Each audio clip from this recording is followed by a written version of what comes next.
Mali. He is the author of Islamic Society and State Power in Senegal, Cambridge University Press, 1995, and co-editor of The African State at a Critical Juncture Between Disintegration and Reconfiguration.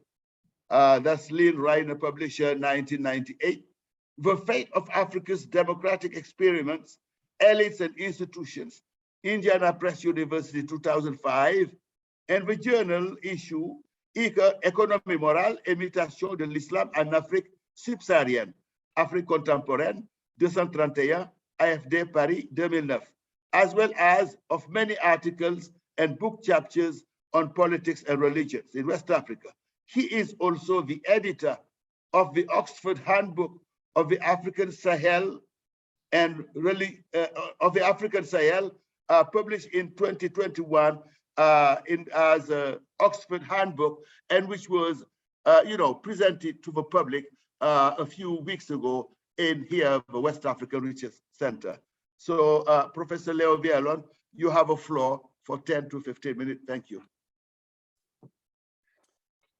Okay, thank you, Dr. Sen. Thank you, Usman, my dear friend. You're surprising me a little bit because I had understood Dr. Wilson-Powell was speaking first, but I'm happy to go. So thank you. Thanks to you, and thanks to WARC, and thanks to all my colleagues and friends at WARC for having affiliated me or associated me with this event. And I want to start by wishing everybody Ramadan Mubarak, a happy Ramadan. I hope the fasting is going well and that it's late in the day for you as opposed to us here in Florida. So I'm sure you're tired. So all the best to you. I also want to congratulate all of the Fulbright recipients who are here, which includes Dr. Sen, I should add. He was a Fulbrighter at the University of Florida many years ago as well, but all the Fulbright recipients, and I'm sure for some of you it might not be the first time, but for many of you it must be, and it's a remarkable accomplishment and a really great one, and one that will last. I was reminded of the fact last week we had a reception here at the University of Florida, as we do every year, for all Fulbright recipients, and some of these people had Fulbrights 40 years ago, but it's still a very proud recognition of this. So this is a lifetime achievement. Musman did a nice thank you for that kind introduction, listing some things, but let me just add a little bit. So I'm professor of political science and African studies, and I started that, I was a Fulbrighter as a student first, doing my dissertation fieldwork in Senegal, as Dr. Sen said. And that really set me on this trajectory. And in many ways, that Fulbright experience was a sort of formative experience for me, on which I've built my entire career so far, many, many years later. Sort of halfway between there and now, I was also a Fulbright scholar and professor in Dakar for 2 yeyears at Cheikh Anta Diop University. And that was a different experience as a Fulbright scholar and a faculty member there, but also one which proved to be a turning point. It was a moment at which I met a number of students in West Africa and a number of colleagues there with whom I have long-lasting relationships, and some of whom have come over the years here to the University of Florida, which would include Dr. Bojang, who's on this call as well, Dr. Mamadou Bojang. So my point, I think, is that at crucial stages of the career, whether you're a student Fulbrighter or a faculty Fulbrighter, you can look forward to, I think, this marking the rest of your career as you move forward. I also want to take advantage of the opportunity to note that your relationship with the Fulbright program can extend in all sorts of ways. Remember, I'm sure you're aware that Fulbright also includes bringing people to the United States from abroad, as well as sending people out. And so I've had the good fortune to be able to recruit some students from West Africa as Fulbright students who came to do graduate work here, and to host Fulbright scholars. And this is just a remarkable program in terms of the ties it builds of international research collaboration. A few words, and I think as I understand it, this enrichment seminar, I think it's called, is about meeting research challenges. And that's a daunting thing to talk about because, of course, they're enormous. They're huge, and there's a lot of variation. Just from the beginning, research of any sort is always challenging because by definition, what we're trying to do is to push the frontiers of knowledge, to discover things that we don't know, to push beyond what people think they know, to question what people know. And so that's by definition a challenge, and that's part of the fun of it. But I think today probably we wanted to talk a little bit about some of the specifics of the challenges and perhaps some of the opportunities and the enrichment of the West African context. Especially, of course, for those who are new to the region and not from there, or who are just going for the first time. It's really hard to make any very general sweeping assessments because of the very diversity and variation of West Africa. Of course, we have lots of countries in the region with lots of variation in terms of politics, in terms of security and safety situations, in terms of cultural backgrounds, linguistics, of course. Some of you are in Francophone countries and some in Anglophone countries. I don't know if we have any from Lusophone countries. So there's a linguistic challenge, there's obviously economic, and there's a personal circumstance, who you are and where you fit in that area. So given all that variation, I'd like to just make a few general observations of the kinds of things I like to talk about with my students when they go to do field work, and put them out more as sort of points that we might want to talk about if there's time for questions and answers later, or to discuss, rather than as any kind of answers. And my apologies, since I don't know any of the contemporary Fulbrights. I'm looking around. I know my friends from work, and I know Dr. Wilson Fall very well, but I don't know any of you. So some of these things may be self-evident to you. Some of you may be able to tell me much more than I can tell you. But here's some general points I think to think about. I believe you're all in the field somewhere, so presumably you have partnerships or affiliations of some sort, perhaps with a university or perhaps with an institution or a local institution of some sort. And I think as sort of the thinking about what that means, what it means in terms of what you get from that institution, of course, and I'm sure you've approached this in very pragmatic terms, perhaps from the beginning, about getting research clearance or about getting access to archives or resources or other people, or perhaps if you're teaching Fulbright, it's automatic, you're assigned to a particular institution. But I think there's clearly any institutional context is going to present challenges. Obviously, anybody who's worked in an American university knows that well. And if you've ever changed universities, you know that even within American universities, institutions vary. You have to learn a whole new culture and a whole new set of things and how they work. And so they'll present a challenge to you as you try to learn who you're working with, what they expect of you, etc. But one point that I always like to make to my students is never forget that you also present a challenge to the institution.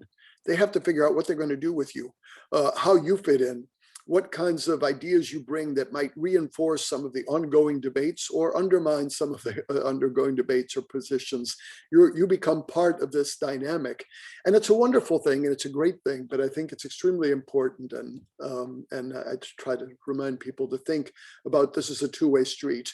You're thinking about how am I navigating this place? And they're thinking about how is this person fitting in? What is this person adding? Of course, I hope and I'm certain that given the selectivity of the Fulbright program, you all add an awful lot. You're people who've all been selected for your skills and talent and experience. But I think recognizing that and that two-way street and becomes one of the very first challenges of research. Where are you? What are the physical infrastructure you have available, if any? Is there an office? Is there not? Is there a phone? Is there whatever? But the human infrastructure, especially, who's there? How can they help you? How can you help them? And how is that going to work? Now, obviously, very directly related to that, but sort of if you move from the institutional to the sort of personal level, what are the kinds of relationships you build when you arrive, sort of parachuted in as a Fulbrighter into some locale to do research and to work there? Obviously, the relationships you'll build, I think, as I look back at it, of course, I built my career on the generosity and the openness and the willingness of people in that small town in Senegal that Professor Sen mentioned to share with me as a total stranger who showed up a lot of things that I then wrote things about, and other people published what I wrote, and I've built a career on it. But it's an enormous sort of need to recognize that people are giving you an awful lot and you're building a career on it. And the personal part of the relationships it develops are hugely important. So, I'm Professor Sen read you some of the dates of my degree, so you can guess how old I am. But at my age, I'm old enough to be this incredible personal satisfaction that people that I've known for 35 years, I receive every morning on my cell phone a WhatsApp message from someone I've known for 35 years from my time as a Fulbrighter that says, happy Wednesday, hope you have a great day, etc. Every Friday it says, Juma Mubarak, happy Friday, and may you have a blessed Friday. And that becomes sort of a part of my personal life is the point. This is sort of the enrichment, and it's not just in academic connections. And I think it's important to be conscious of that, and it's important to cultivate it, if not just for your academic career, but for your life and your personal relationships. But as you try to build those personal relationships, it's also, there's a really interesting and important balancing act, I find. And again, apologies to those of you who are well aware of these things. But I'm thinking about the kind of things I like to tell my graduate students. You arrive somewhere and you say, oh, I want to build these personal relationships. Inevitably, they're instrumental, right? You say, oh, I heard there's someone who has access to this person, or I heard about somebody who can give me access to some pastoralist, community or something of the sort. And so you go seek that person out. In a sense, you're using that connections, you're developing it for instrumental reasons to try to achieve what you want to do for your research. And that's fine, of course. In fact, that's what you're there to do, to try to build those ties and build those relationships. But again, I think it's extremely important to be conscious of that and to recognize that that's what we're doing, and that we are, as a result, seeking people out and asking of their time and effort and energy for doing something I want to do. And we need to be just be conscious of that. Part of when we think about the challenges of field work, and I'm sure many of you have experienced it already, is that works both ways as well. You can also be instrumentalized. That is, people could say, this person who's just arrived here might help me do something, or get somewhere, or perhaps provide some resources, or perhaps make help me. Is everybody there? Yes, we're here. Yes. Oops, I'm sorry. My screen just changed. So let me just get back so I can see you all again on the Zoom. Something, I'm apologies for that.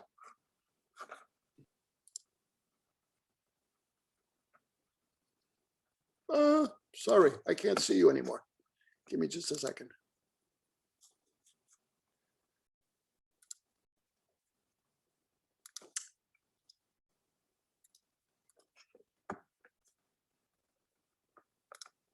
Okay, I'm sorry.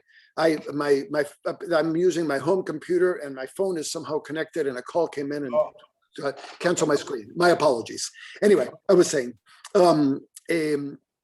that, right, this is a two-way, these relationships are sort of funny relationships in the field. They're not particular to Fulbright, but they're research relationships where you, instead of a gradual evolution of a relationship, whatever, you come with a specific goal of meeting people to get something. And they, of course, you've arrived there, and so people are also going to do. And I think, again, you need to this is an area to be conscious of as we think about the challenges of fieldwork.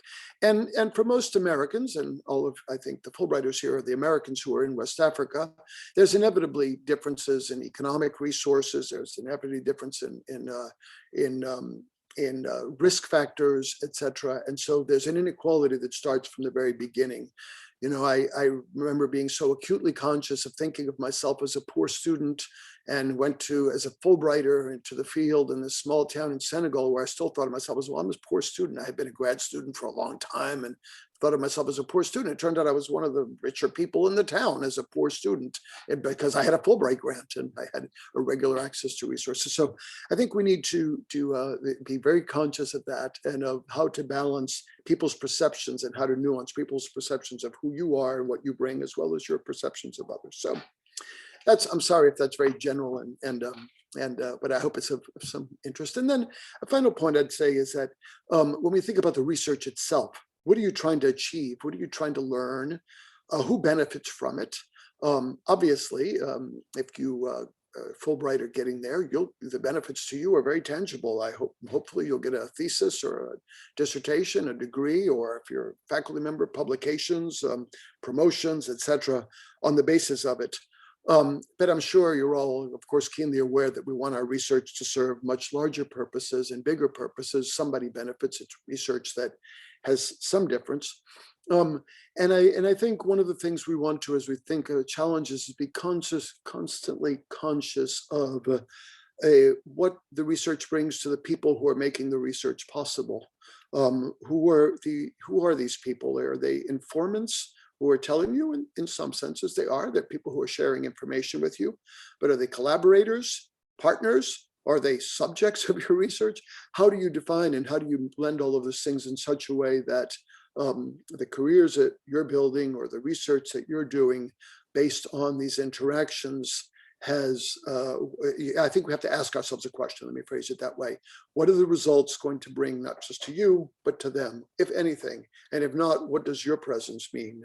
I think there's increasingly a recognition that field work and research of the kind that most of you, I think, are doing, probably all of you are doing, collaborative and interactive based on interactions in another place with other people, etc., is a process of discovery, and it's got to be collaborative. And you have to be learning and adjusting according to what people. You would come in with a fixed framework of what we want to study, but it might be that local understandings are completely different. And if, to the extent that you can adopt and open and try to answer the questions that people have locally, it may help us enrich the relevance and the value of the questions we have for ourselves. And I think that's extremely important. And so if I were to sum all of these comments up quickly, because I think I may have gone over time, I would say that I think the really important point is to say, you've given, Fulbright gives us remarkable opportunities and really wonderful chance to engage in something that will mark you for the rest of your career or your life. But that's a two-way street, and by definition, that was the whole point of the Fulbright program, is to share and bring American scholars and colleagues and students into interaction with their counterparts around the world. And so that we need to keep that sort of notion of collaboration and exchange and duality central to all of our preoccupations and all of our practices in the field. So thank you. I'll stop there, and I apologize maybe for going a little long, and certainly for having lost you for a minute. Okay. Leo, thank you very much. Actually, you did not eat too much of our time. It was almost dead right on the minute. So thank you. Look, your presentation interested me for a number of things. Linguistic challenges, that's what you have, almost all over the world. You go to a country where you are not cognizant of a language is a local one, and you don't make the effort to just get into those languages, maybe your research project will suffer from it. Because the genius and the spirit of any people are in two things. One, the language. Second, the food. Try the food, get to know what is behind the food, even get to know not only, the products and produces, but the whole process of cooking and the social interaction and everything. You get into the soul and heart of the people. Speak their language, you got their spirit. So getting to know those things is extremely important. And I am happy and proud to know that I've been in research or study abroad for many, many years. And what I can say is, regarding American study abroad students or researchers, I think the number one thing they'll be asking to get is, some sort of instructor to at least get to know a little bit of a local language. And this is to your credit. And I should note that Wendy speaks Fulani and Wolof perfectly, and Leo speaks Wolof and Serer and maybe another third language perfectly. So you speak Wolof and Serer. But what you said, and I will be summarizing it with that one, what you said, the double perspective, and that's fit with you as a person I've known for so many years, that even in our discussion, you try to draw the attention to the fact that there is also the other. There are also others, not to focus exclusively on yourself, but be charitable and say, while, this country, these people are being a challenge for me in relation to my research, at the same time, I am being a challenge to them because I am a foreign entity. It's cross-cultural. Are we going to manage that cross-cultural bridge? Because I have my cultural baggage, they do have their cultural baggage. How am I going to let go? How are they going to let go a little bit so that we meet somewhere on that bridge? And it is extremely important. The researcher has her burden and she wants or he wants to discharge it, but the person who is being researched too, could have also a little privileges, to defend. So while we're thinking about what we want to get from them, we should be thinking about how we should be going about diplomatically, nicely, respectfully to get it from them. So this was, I think, the burden of your presentation, Leo, and many thanks. Next to Leo is my dear sister, Wendy Wilson Fall. Ladies and gentlemen, don't pronounce the fall because it ain't no fall, it is Fall. That's the patronym in Senegal. Many people are called, have Fall as their last name. So it is Wendy Wilson, very American, but Fall, very Senegalese. So you got that mixing of culture. Wendy Wilson Fall is a social anthropologist, associate professor, and chair of African Studies at Lafayette College. Formerly a director of the West African Research Center in Dakar, I took over from her. Since in Dakar from 1999 to 2004, she recently completed her tenure as president of the board of the West African Research Association, which is the umbrella organization of WARC, where she remains ex officio board member.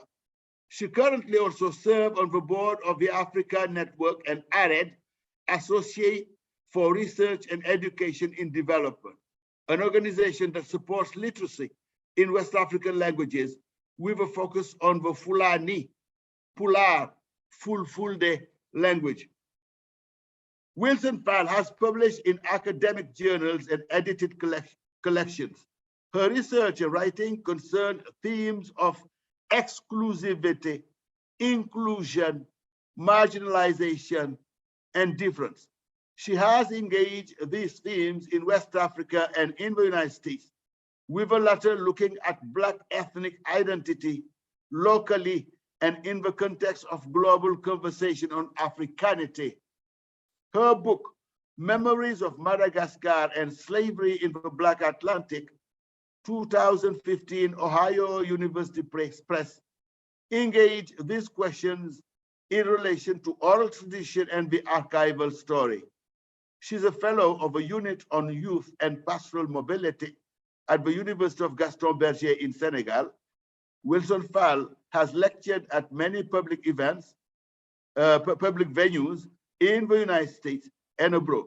She can be seen on YouTube on the WARA channel.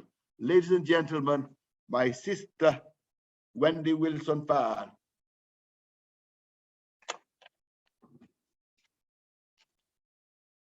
Microphone. Yes. Thank you so much for such a wonderful introduction. Thank you to all of the participants for being here. And of course, to the organizers at WARC, to Dr. Bodjan, and all of you, Aliyun, who worked hard to make this happen. And thank you, Leo, for such a great laying out of the field that we're concerned with here. This gives me an opportunity to focus in a little bit on some of the particularities of field work. So I thought that what might be the most useful for me is to use my experience as an anthropologist to highlight some of the issues of data gathering in the field. So I turn to some of the authors that I often engage with. I don't know if any of you here are anthropologists, but I could certainly put at least the reference for the article that I'm going to talk about in the chat. but that would be Carol McGranahan and Sherry Ortner. And both of them talk about the experience of the field, because to follow through with what Professor Villalon was saying, when you're in the field, you're doing immersive research, and that research is interwoven with your personal life. You can't avoid it. You can't avoid it. And as an anthropologist, I see that ethnography has migrated to almost all fields as a way of information gathering about social relations and culture. So that's why I'm pointing out these particular sort of ethnographic tools and tricks, and the concept that field work is always an act of translation. It's always an act of translation. It is an act of interpretation. It is never really an act of direct representation, even though we aspire to be as truthful as we may want to be. We are aspiring towards a certain truth, but not all truth. And McGranahan talks about the importance of ethnographic sensibility. And I would say ethnographic sensibility has to do with the possibilities of observation and actually quietness. Strange coming from me because I'm very talkative, but quietness and engagement at the same time.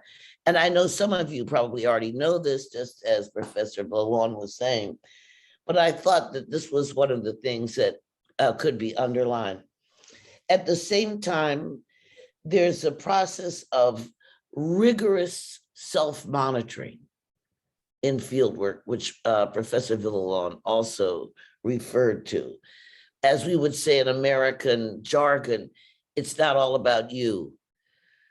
It's this very careful negotiation of grace and what they call in French politesse, taking the time to be polite.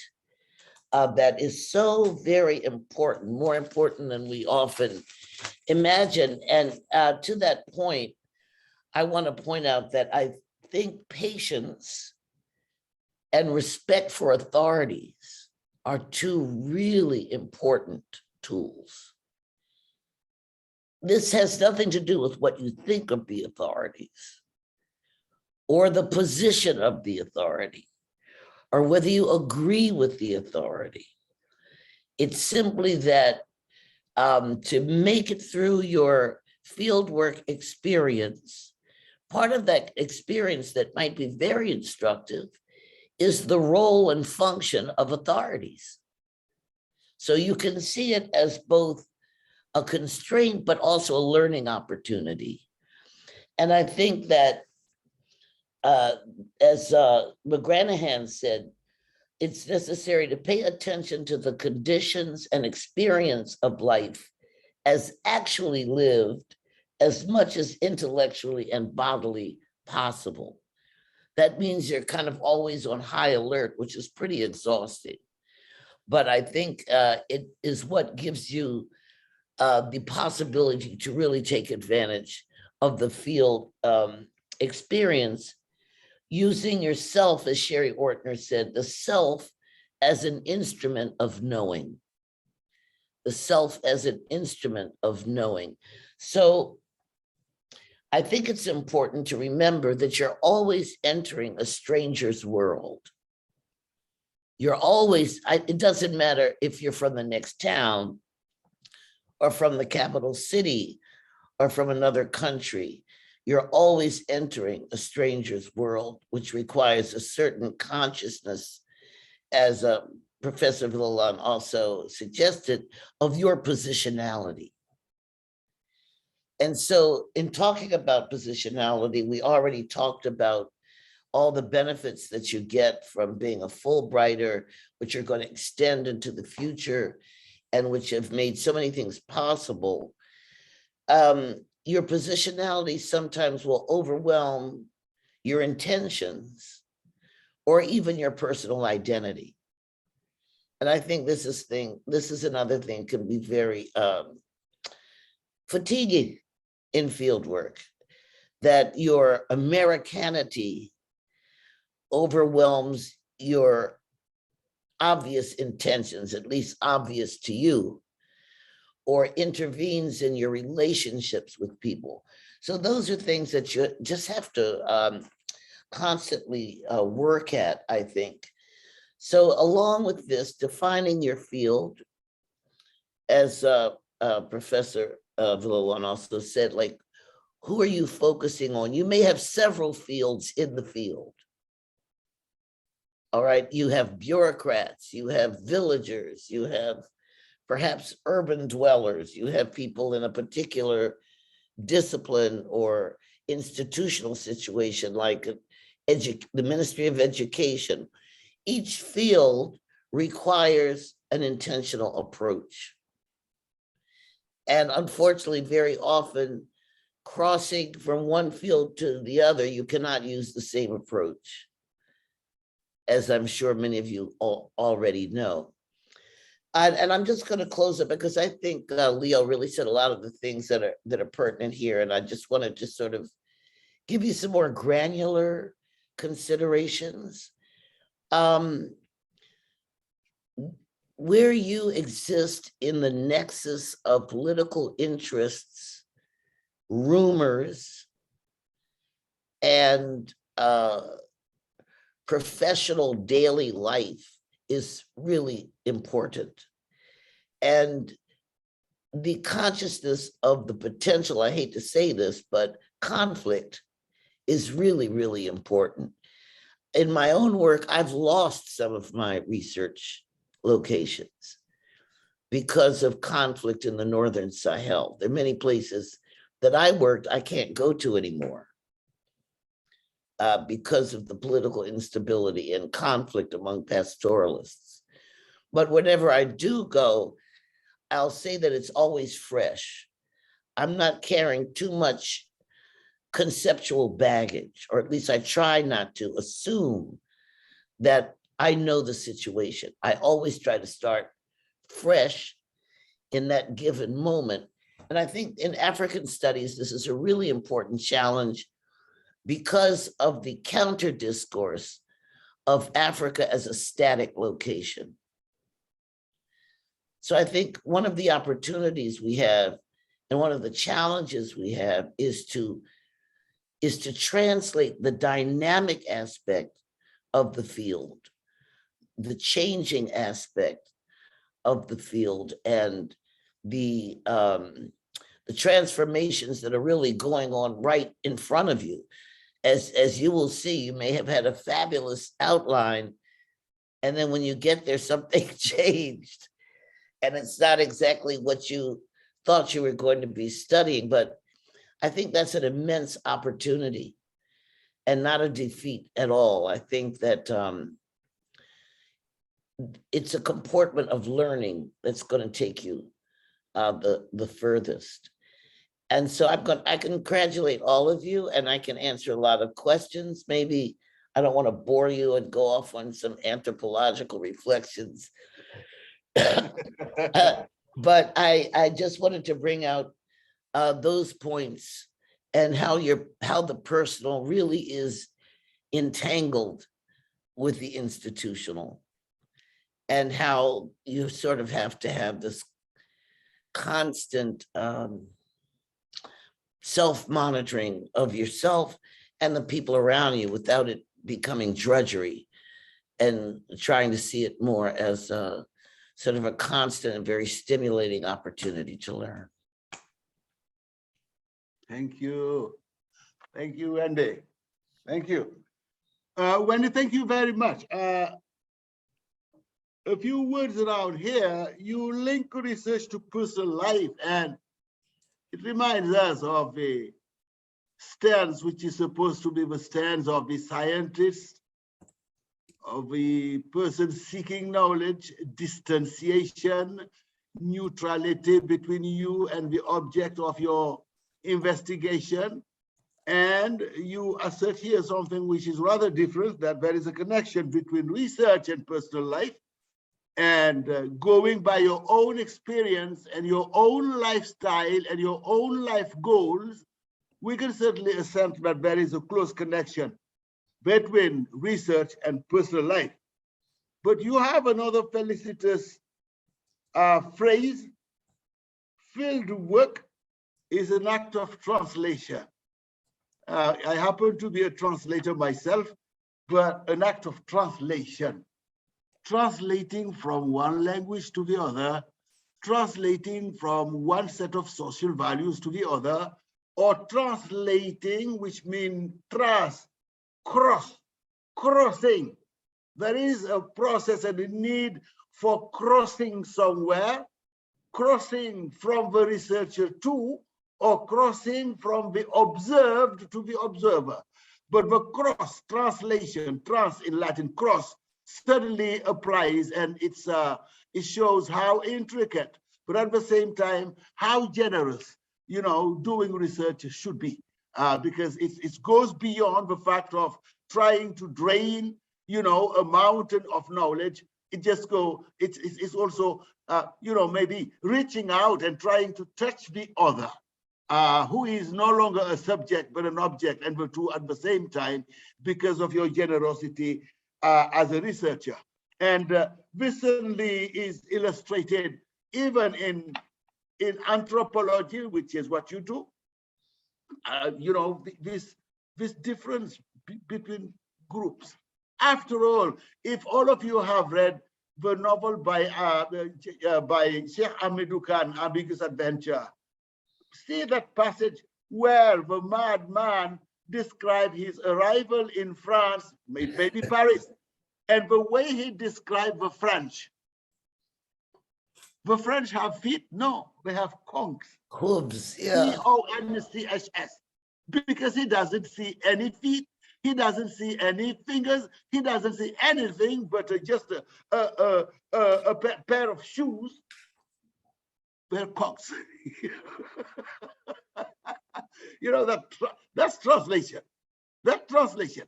But the diversity also of what we are looking for, the Fulbrighters are looking for. Let's hear, Chinua Achebe, what is wisdom? Wisdom is a goatskin bag. Everybody carries his own. Bojan has his wisdom. Wendy, you have yours. I have mine. And Leonardo has got his. And still we are within the same community and we are the same entity, human beings. How come? How come? And how can you translate that through the wisdom of the goatskin bag? Very strange. The goatskin bag is the Igbo people property. The language which translates what a goatskin bag means is English that belongs to the British. But wisdom, we all have our wisdom, and no matter how diverse, it is wisdom. Simply because the goatskin bag you sew with your hand, the sewing pattern will never be the same from one goatskin bag to another. And yet the two remain goatskin bags. The content, it does depend. If it is, my friend Yoruba chewing tobacco, you will see a piece of tobacco.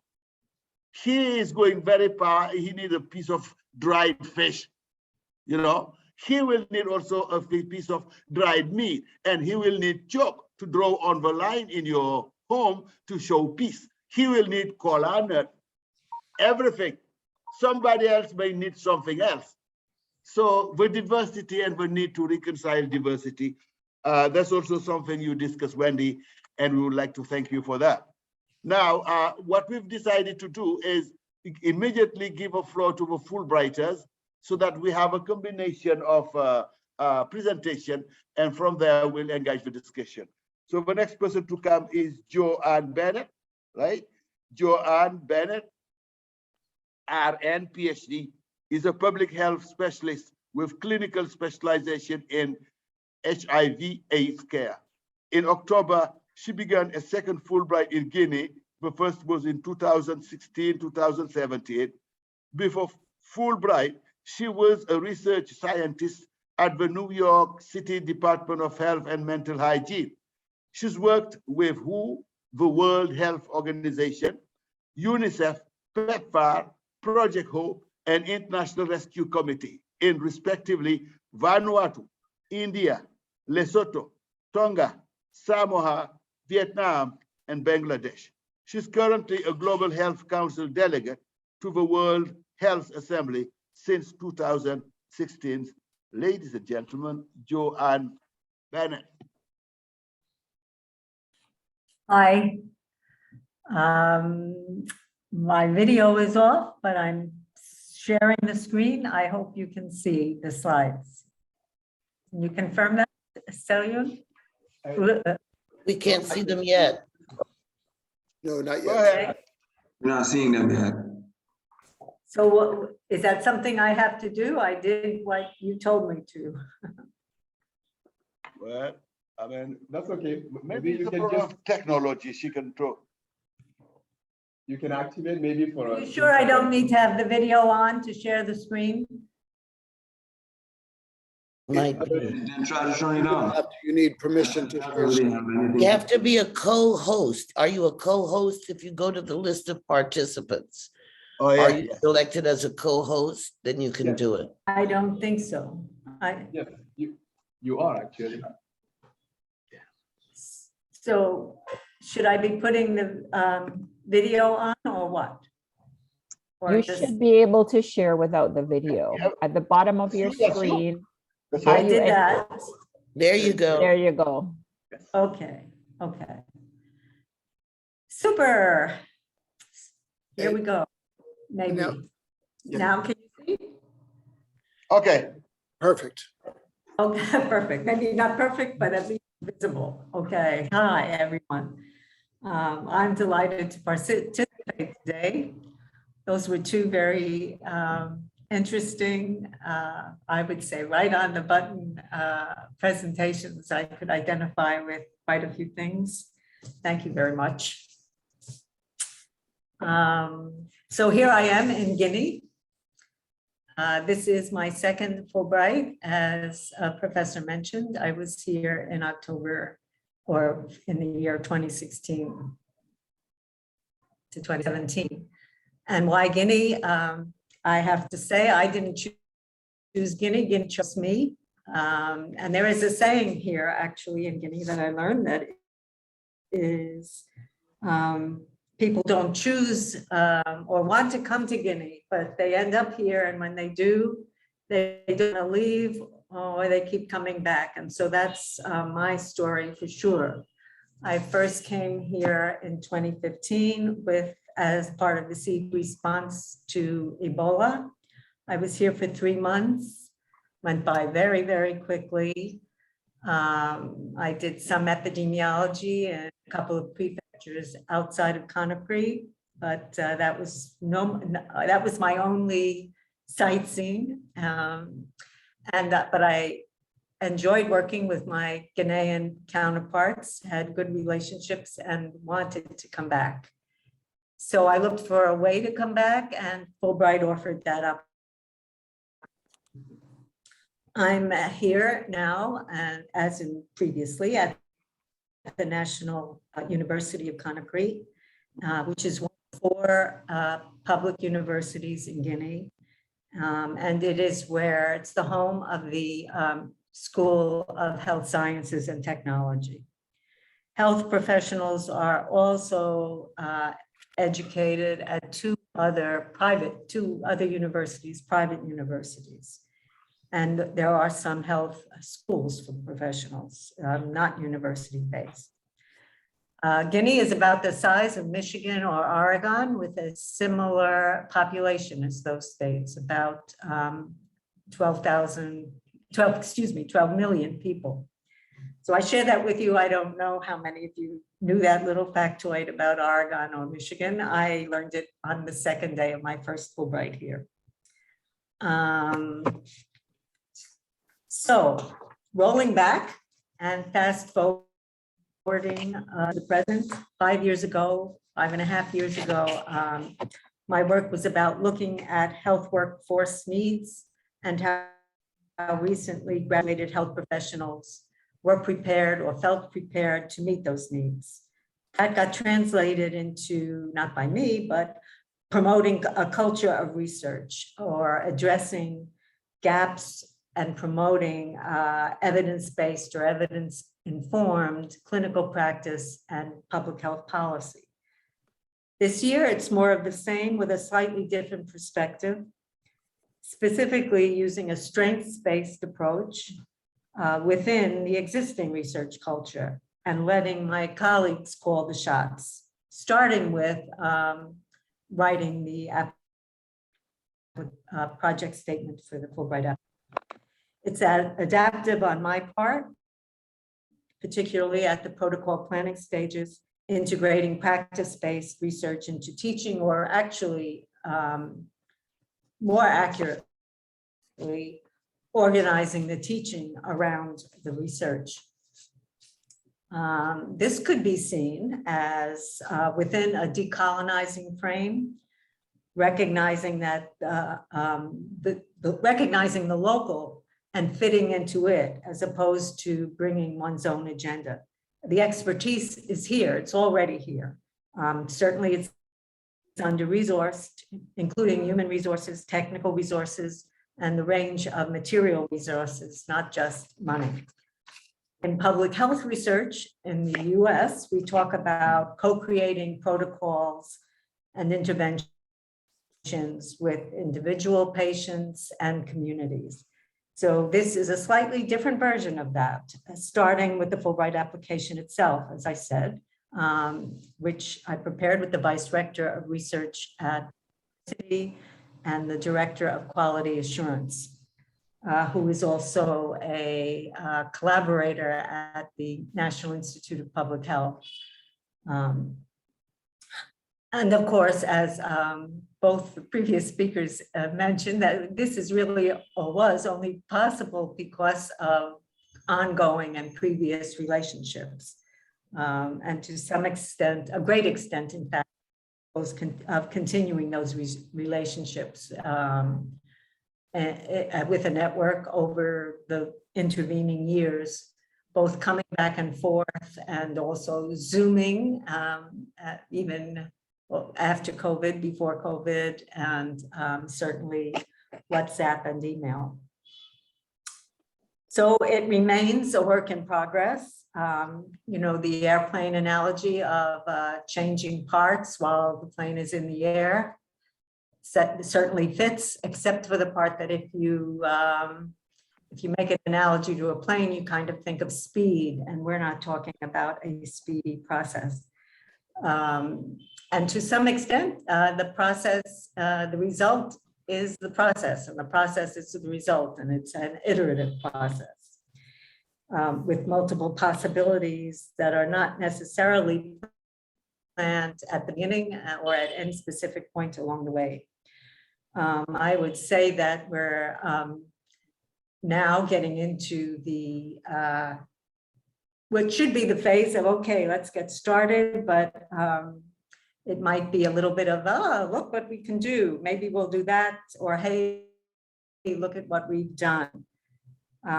Just trying to hang on to the process, but not controlling it by any means. So whose research is it? The short answer would be an emphatic, not mine. The photos on the right, I'm in those photos. I'm the photographer for the other two. And you can see that the same people rotating in several of in all the photos, in fact.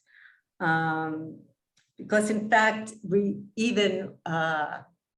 it's not just me who's affiliating with several agencies, but almost everyone who's doing research here, every Ghanaian is connected.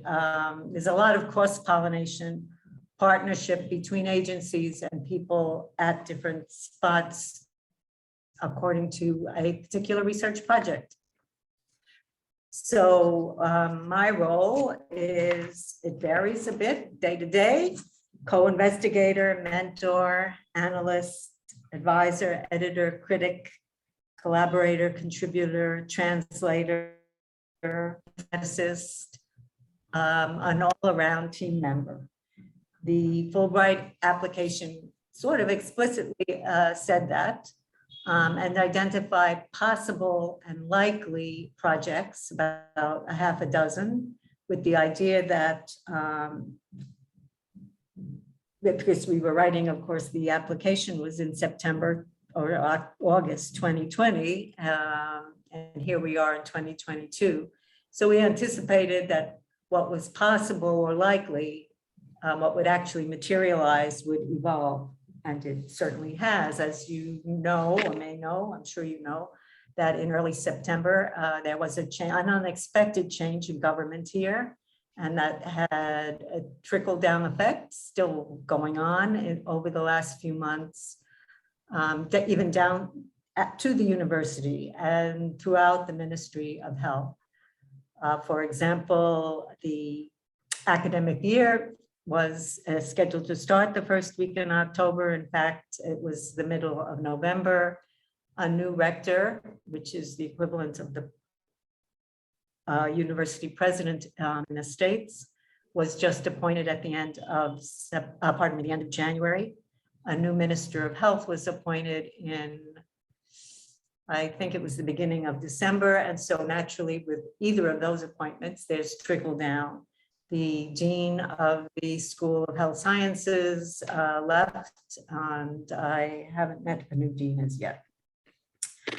So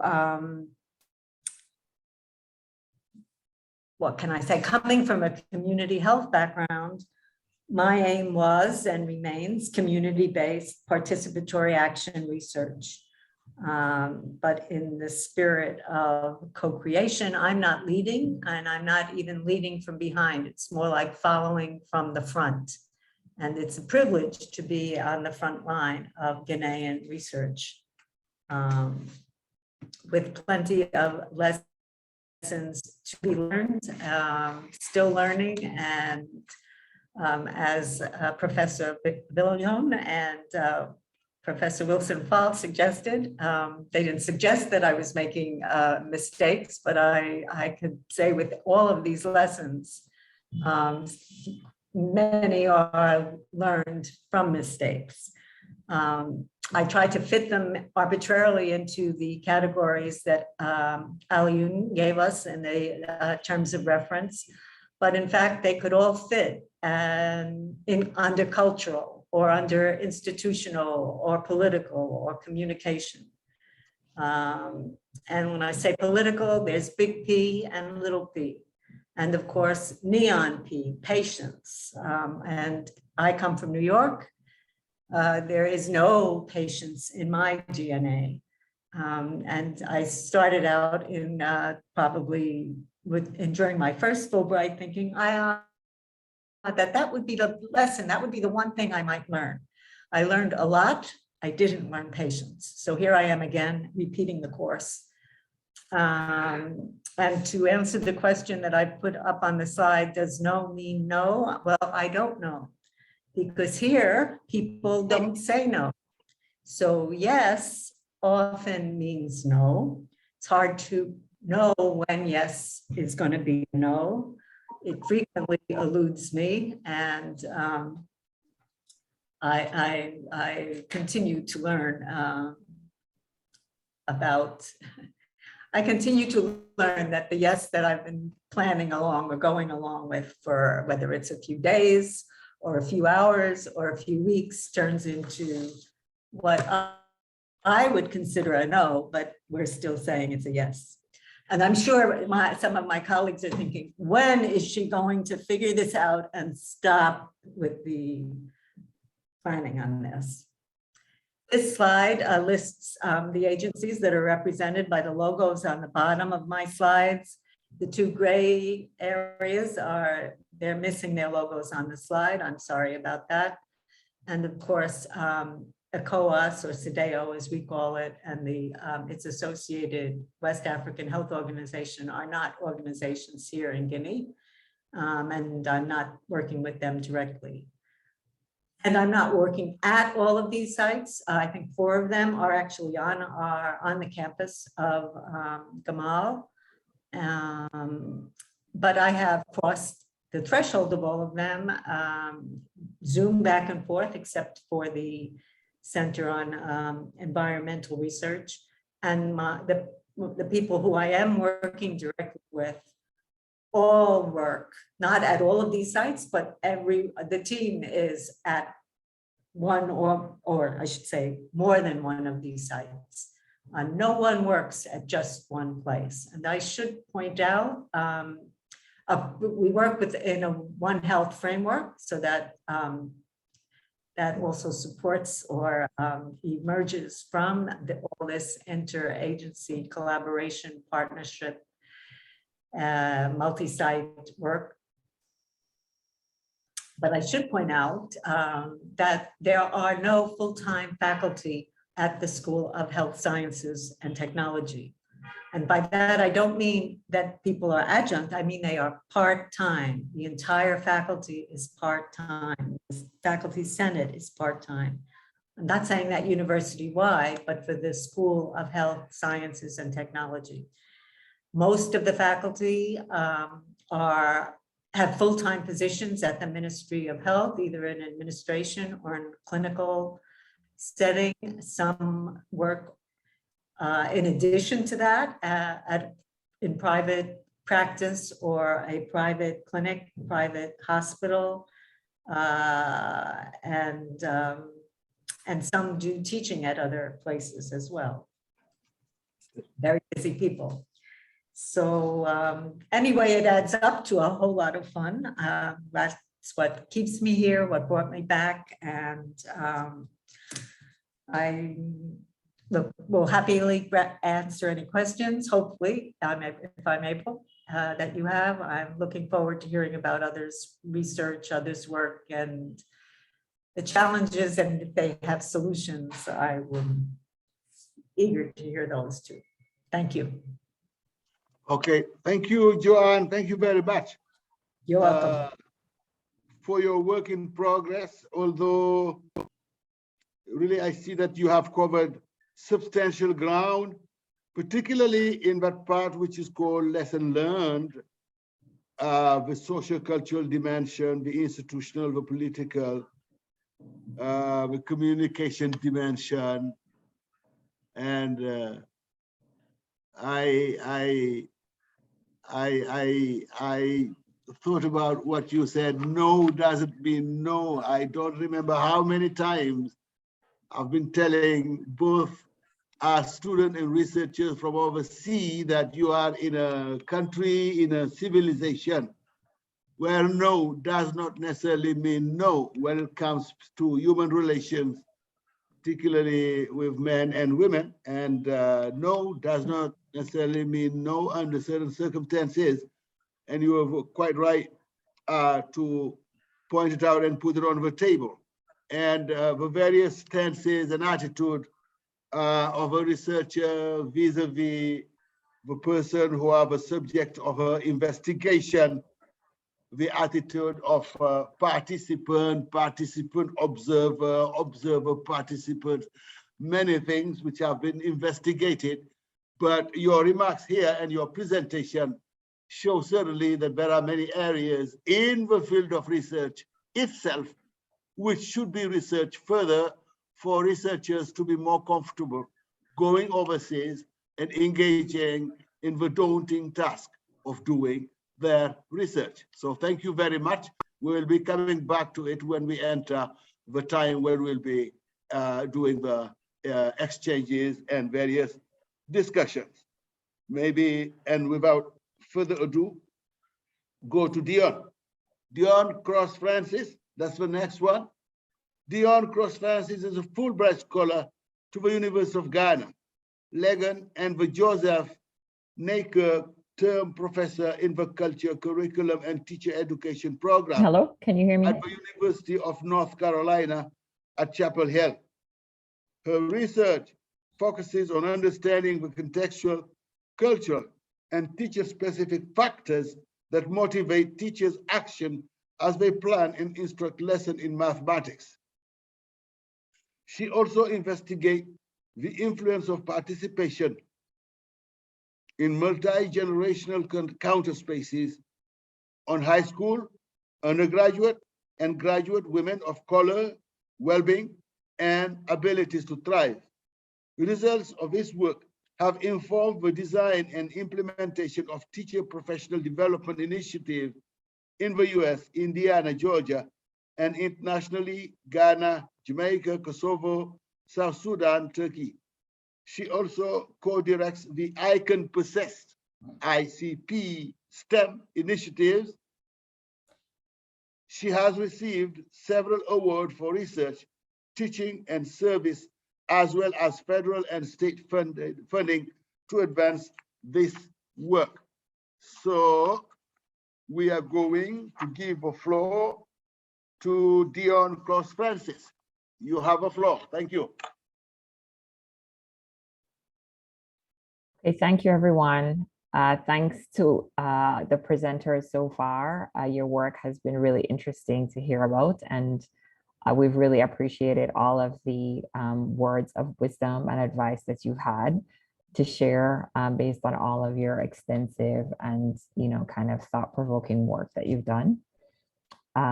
Today, I'm going to share a little bit about my experience doing work in schools in Accra, Ghana, specifically elementary schools, private and public schools. I'm going to go ahead and share my my presentation, and then please let me know if you are not able to see it. I will change. Great. Yes, we can see it. I think everybody can see it. Okay, fantastic. So let me first just give you just a 1-minute overview of kind of the work that I do, as it will contextualize what I have to say about some of the challenges that I've experienced. I work in classrooms, but I focus mainly on teacher support, and I work in mathematics environment. So I work with teachers as they're planning, teaching, and reflecting on their mathematics teaching. I work with video, so I record teachers teaching, and we do collaborative reflection around that. And that's the context in which I support them and coach them. So over this time, I've been working I started with 3 schools, and now I'm working with 2 schools and some teachers across 2 schools at different grades. One is a private school and one is a public school. And I'll focus specifically on 2 aspects of the work that I've been doing so far. And one is getting approval and enlisting participation, and also implementing the research project. And it's really interesting because right now schools are on break. And that's also one thing that I'm going to talk about in terms of the challenges working with a completely different calendar and trying to get data in a limited timeline. So getting approval and enlisting participation. So one of the things that we're pretty familiar with in terms of working with human subjects in North America is that you have to go through the institutional review board at your respective university that kind of governs the ethics approval process for you to work with human subjects. And because students are minors, and although my focus is not on students, students are in the classrooms of the teachers. And so they will be on video and they will make statements or utterances that will be involved in the data. And so we have to make sure that they're protected. So prior to coming to Ghana, I had reached out to the ethics committee at University of Ghana to see whether or not I needed to get approval from them, as well as get approval from my university. There was no doubt I had to get approval from my home university, which is University of North Carolina, but I wasn't quite sure if that would be okay at University of Ghana. Fortunately, I kind of had that insight ahead of time, because the process for getting that is also fairly different in some ways, mainly in the timeline for getting human subjects approval in Ghana. So at my institution and the other institutions that I've been at, there is no specific time for you to submit your proposal. You're going to do research, you just fill out the protocols, you submit it. And then it just immediately enters the process. There isn't like, okay, we accept proposals on June 1st, September 1st, etc. But the institutions here, they operate a little bit differently, as in the committees that read through the proposal and approve meet at different times of the year.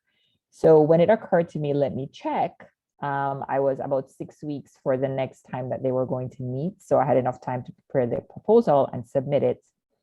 But if I had not missed that deadline, I would have not gotten approval in time to start my research.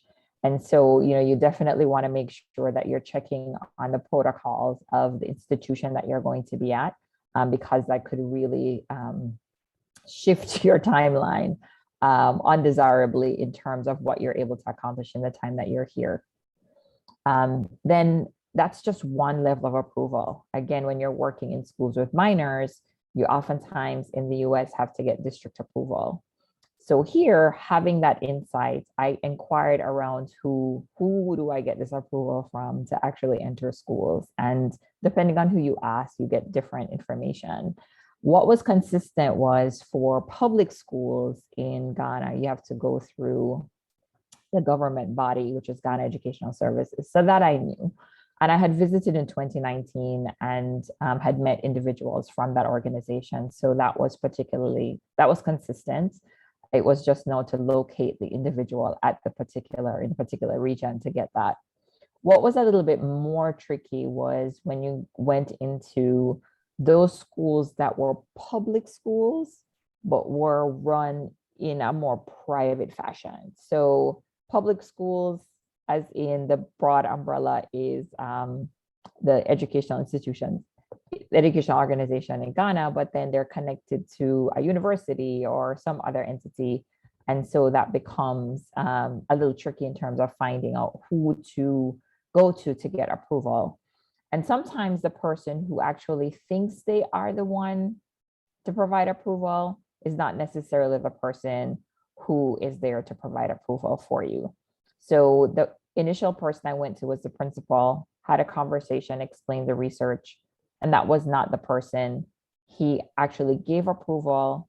I started work at the institution, at the school, only to get a letter from the University of Ghana Ethics Committee to say that I was to cease and desist doing research on campus because I did not yet receive approval.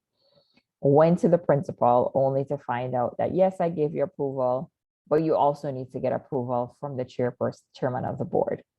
So whilst he thought that he was the final sign off on this particular issue, he was not.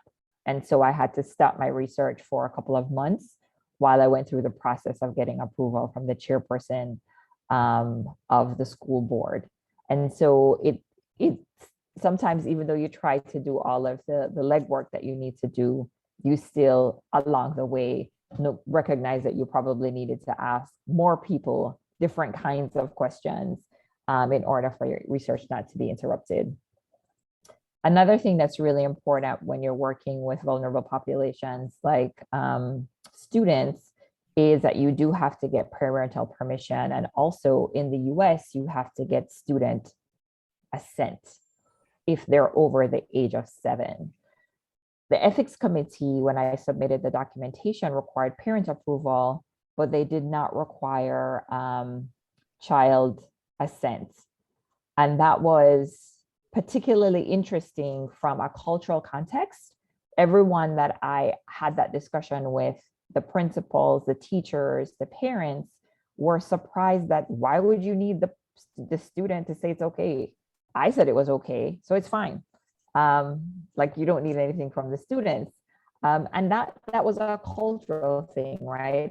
One of the headmasters of the school had to explain to me that in this context, if an adult or the person in charge of the child says it's okay, then it's okay, whether or not the child, wants to or not. That's kind of how it works.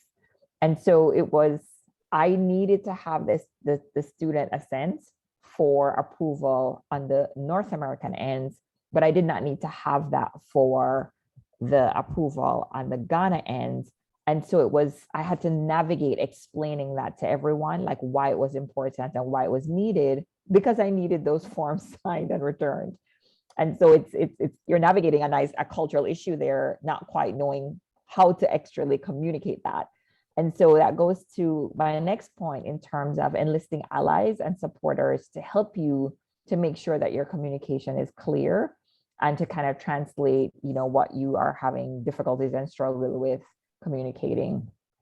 Another thing in terms of getting feedback and being informed from the people on the ground who know the culture, know the community, are things like, actually, how do I have these forms that were written from a North American perspective, and then the ethics committee approved it, but what is actually the best way to communicate to parents about what it is that you want to do, and the fact that you're not trying to harm their child, and what you're going to do with the data.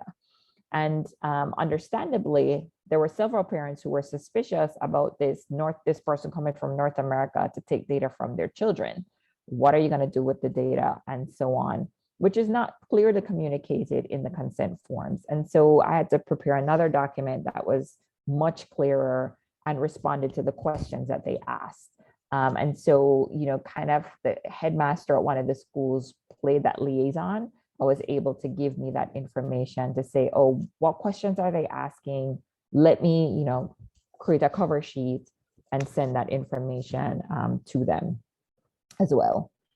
Another thing that is pretty common practice in schools that I work with in the US is provide incentives, not for participating in the research, but for returning the consent forms. So that was also a little tricky to navigate, like what would be incentives for students here, what would be overboard, what would be appropriate, and then also to communicate that the incentive is not a bribe. The incentive is not for you to say you want to be in the research. The incentive is just to return the form. So whether you wanted to participate in the research or not, I needed the form back indicating that. And so that was also it was really helpful to have the teachers and the principal kind of helping me in that process.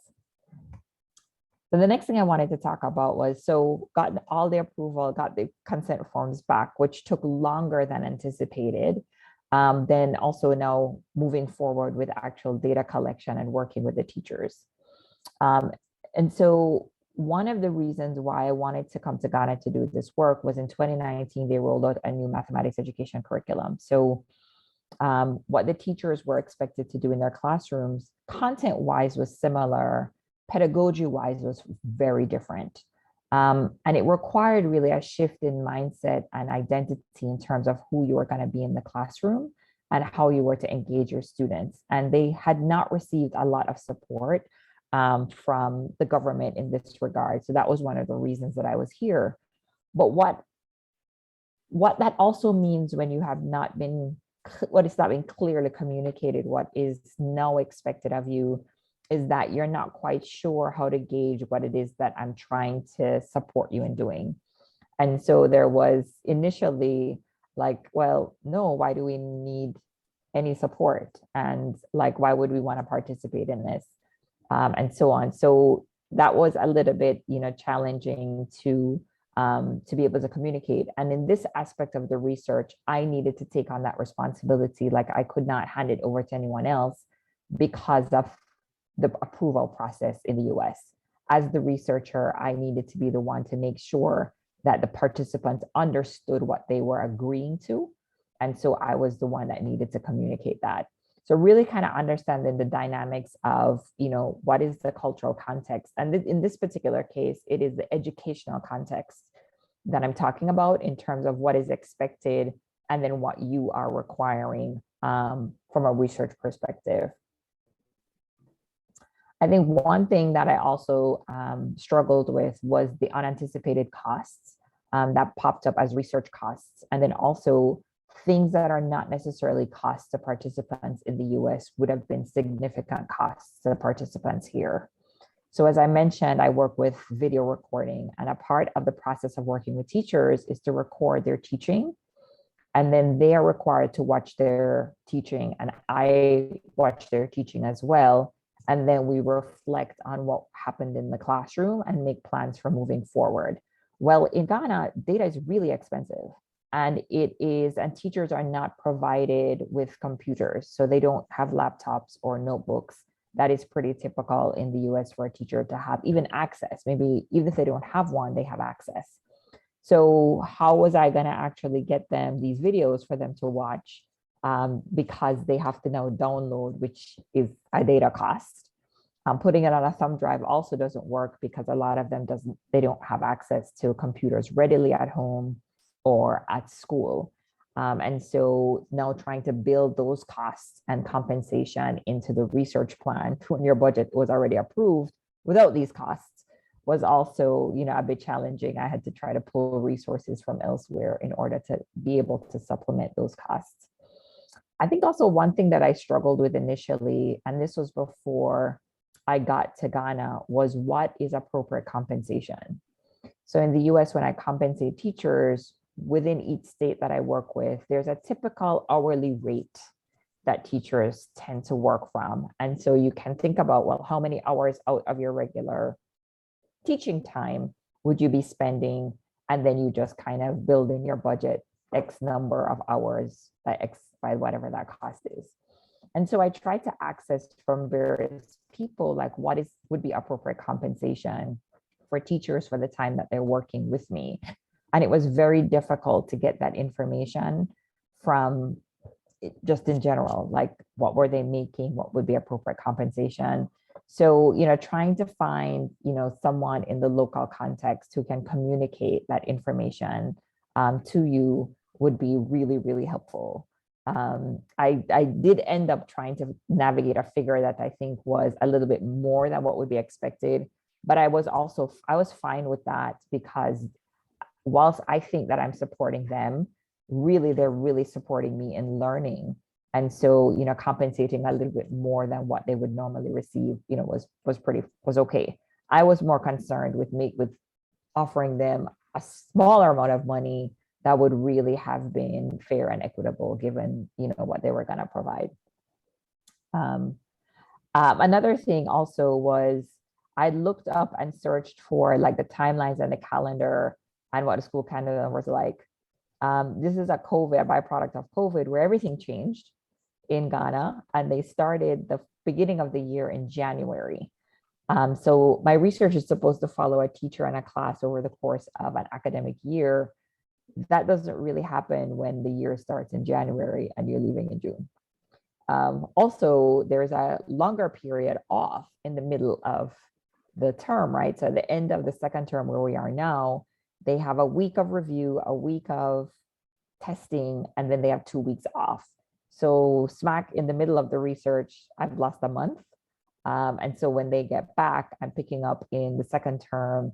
And so having to readjust, how do I frame this when I actually have to analyze it and write it, is also something that I didn't quite anticipate when I was planning and communicating with others here.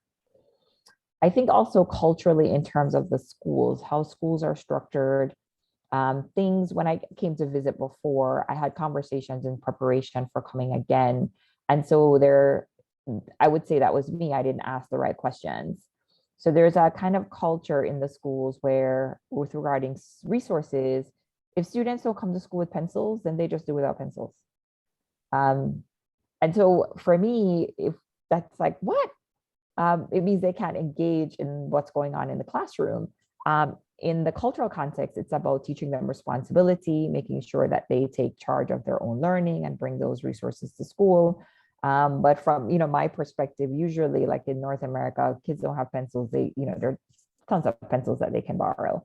So trying to figure out, I don't want to undermine the teacher by bringing pencils to the classroom, but then I also want the kids to participate in the activity. So really trying to find a sweet spot where you're not undermining what they have regarded as really important ways of engaging their children in classrooms, and me coming in and saying, what's the big deal? Let them all have pencils because they need to be engaged in the learning process. Some other things, and I'll move quickly because I think I'm probably close to over time. And I think Joanne brought this up too, is when individuals, you're speaking to the teachers and you're communicating and they shake their head and nod and they're like, yes. To me, that communicates that you've understood what I've said, and then we can move forward, only to recognize that it's more a yes in terms of I heard what you said, more so than I understand what you said. And so, again, that ally at a headmaster said like it's really important for you to ask them to repeat what you said or what they understood from what you said before you leave, because there's oftentimes probably going to be miscommunication both in terms of accents and both in terms of just the way that you're phrasing what it is that you're phrasing. And that was a little bit challenging for me because these are adults, they're professionals. I find that as a communication style to always have to ask somebody to repeat back to me what you understand from what I'm saying is just a very difficult space for me to work within communication wise. And so that was a real challenge to be able to just tack that on at the end of each time we communicated to say, okay, can you talk to me a little bit about what you understood from what we were saying? Another thing was that not very forthcoming with their own ideas. So part of this effective work that we have together is that I will talk to you about things that I see, but you also, it's really important that teachers also communicate with me really openly and freely about what they think about what's going on in the classroom and how what they're doing pedagogically is being taken up by students. And so a lot of the teachers are a lot more reserved and not openly expressive about their thinking and their ideas. And so it took months for them to kind of feel more comfortable in expressing their ideas, because I know they have ideas, but again, culturally, like, I think they're always guarded around, am I going to sound like I'm disagreeing? Am I going to sound like I'm being disrespectful? And so helping them to feel more comfortable to kind of engage in that communication where they're openly expressing ideas was also a bit of a challenge. And the last one that I'll touch on is kind of trying to work with school administration and help them to understand what is allowable in the research and what is not. For example, I'm now navigating an issue with one of the principals who has decided that the teachers have not been as willing to participate in this professional development, and so you shouldn't compensate them. Well, I can't quite do that. Like, I must compensate them for their participation. It is ethical to do that. It is what I've agreed to do. I'm also bound to do that by IRB. And no, I can't follow your directions. But also, I don't want to oppose what the master is saying. They're in their authority in the school. So really trying to delicately navigate that situation right now, also a challenge. Additionally, the administrator wants to kind of also come into the conversations that I'm having with the teachers and trying to, explain that that is not allowable based on the research guidelines on the protocols that I've been approved of by both ethics committee and IRB at my home institution. Just trying to get the administration to understand the do's and don'ts of how the research works has been interesting. But also that's a particular challenge as well that I've found useful to kind of have a heads up on and be able to navigate.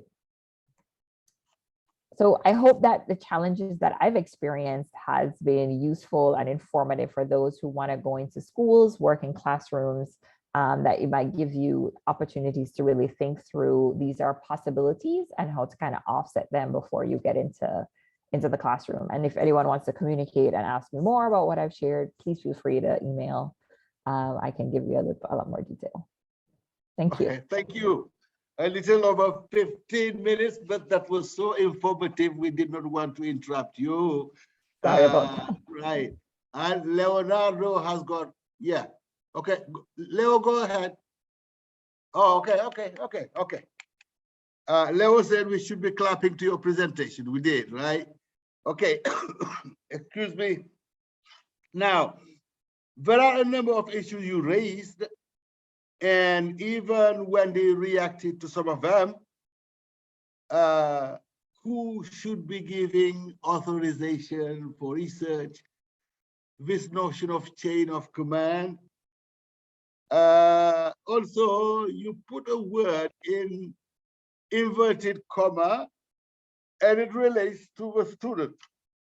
Absurdity of asking students for permission. You put absurdity in inverted comma in italics. Of course, why should it be observed? Why should it be appropriate in other parts?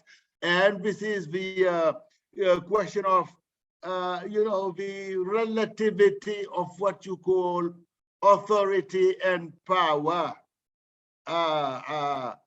in traditional societies.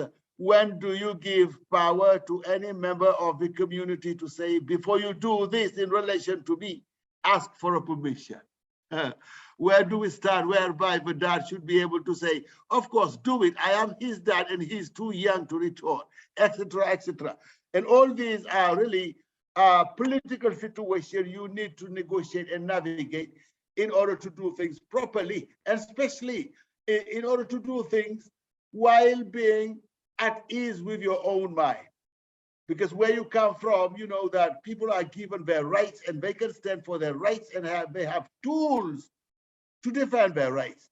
And there are other social settings where you go because of age, because of some other sociological and socio-cultural consideration, you almost have a feeling that you can do almost whatever you want unless you have, enough of moral conscience not to do it.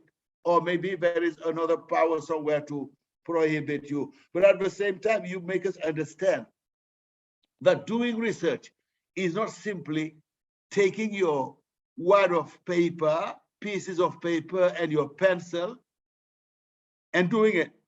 You need to be savvy in a number of technologies which are no longer simply the tape recorder.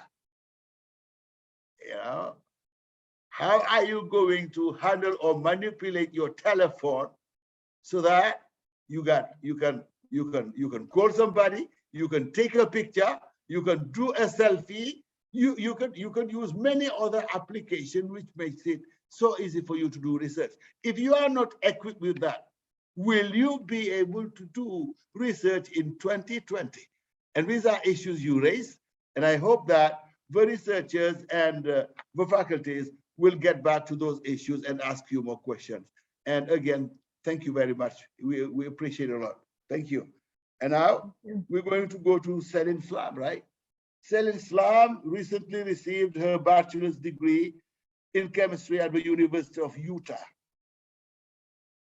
While at the University of Utah, Selin worked with Dr. Paul Sigala on an undergraduate research project concerning malaria parasite biochemistry. With a Fulbright Student Award, Selin is based at the Centre Pasteur de Cameroon, working with Dr. Lawrence Ayong and his collaborator, Dr. Tracy Lam. The focus of Selin's Fulbright project is to determine the risk factors for asymptomatic malaria, and I would add that Dr. Selin Slam's work will most likely be contributing to roll malaria from Africa. Thank you, Selin. Right, you got 10 minutes? Yeah. Okay, let me share my screen. Oh wait, sorry. I want to share. Okay. Oh. Okay. Yeah, I want to share so I can do presenter view. Okay, can you guys see it now? My screen? Yes, we can. Okay, perfect. Maybe I had a different approach to what this seminar means, but it was really interesting to hear the last presentation about some of the challenges, but I think my presentation will focus more on just my project and some of the results I've gotten, and hopefully that can be informative. So hello, I'm Celine, and today I'm going to tell you about my Fulbright project titled Defining Risk Factors Contributing to Asymptomatic Malaria.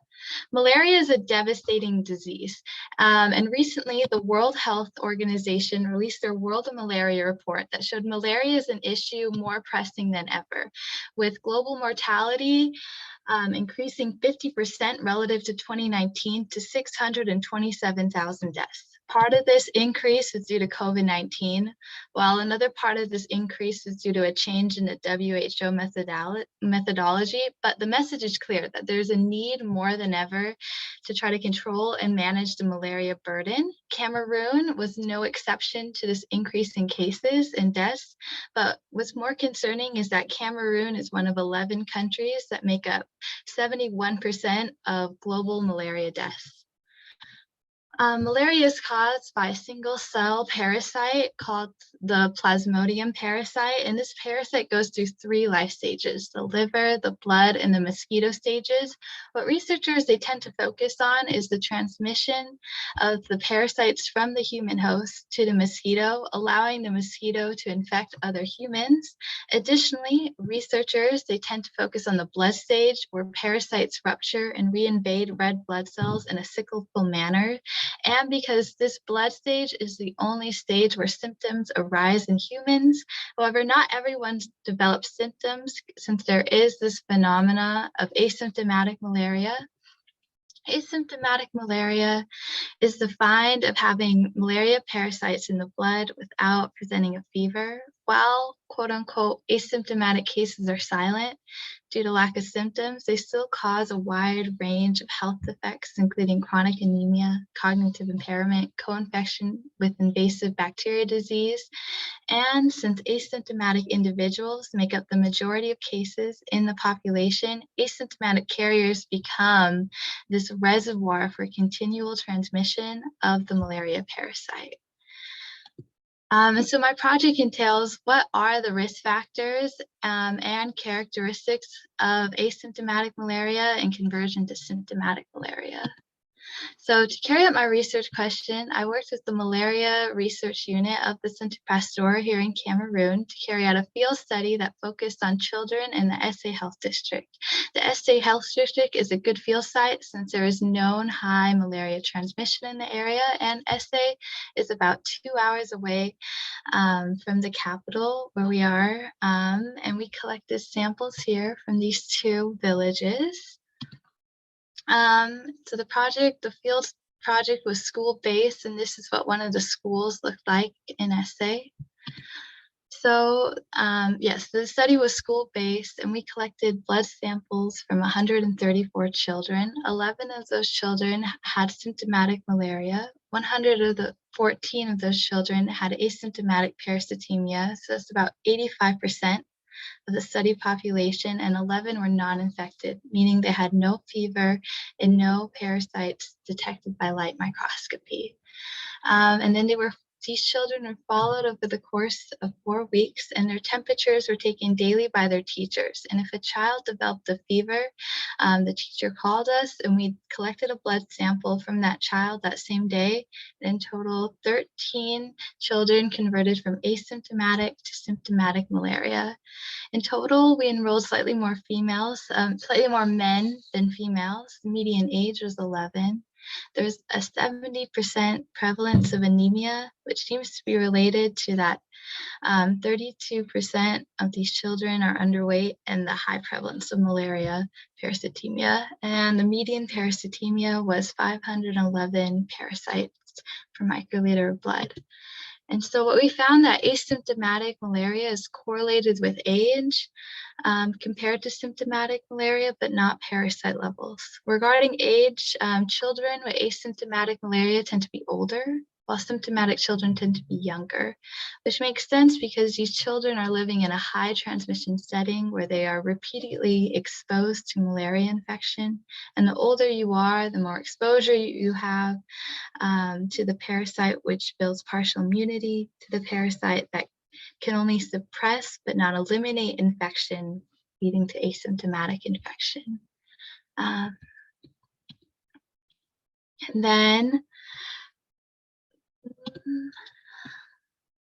And then the lack of correlation with parasite density, it initially surprised me because what I expected was more parasites to equal symptomatic infection, but it seems that infection outcome seems to depend more on the individual and their individual immune response to tolerate the parasite. For example, this person had the maximum asymptomatic parasitemia, has a much higher parasitemia than any symptomatic individual, is this child seems to have a better immune response to tolerate the parasite.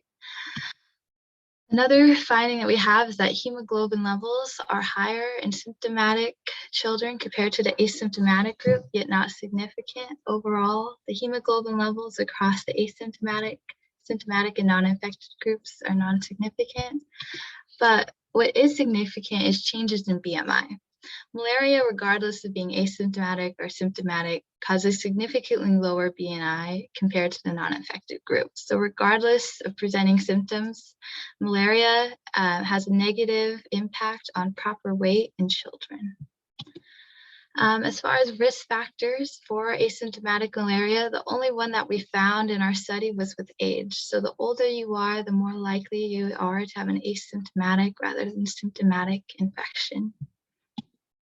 The next aspect that we focused on was the characteristics of conversion from asymptomatic to symptomatic malaria, and the main one was an increase in parasitemia. As far as risk factors, being female, as far as risk factors for conversion, being female is one. And this is not just because there were more females in our study population. If anything, there were slightly more men than females. But this same finding has been reported before in these two studies. And the reasons behind this phenomena are truthfully unclear. The one explanation is that females tend to be more anemic. Another risk factor was low BMI. Therefore, it seems that if you're already underweight, your immune system is less likely to tolerate asymptomatic parasitemia. These are some of the main conclusions I have.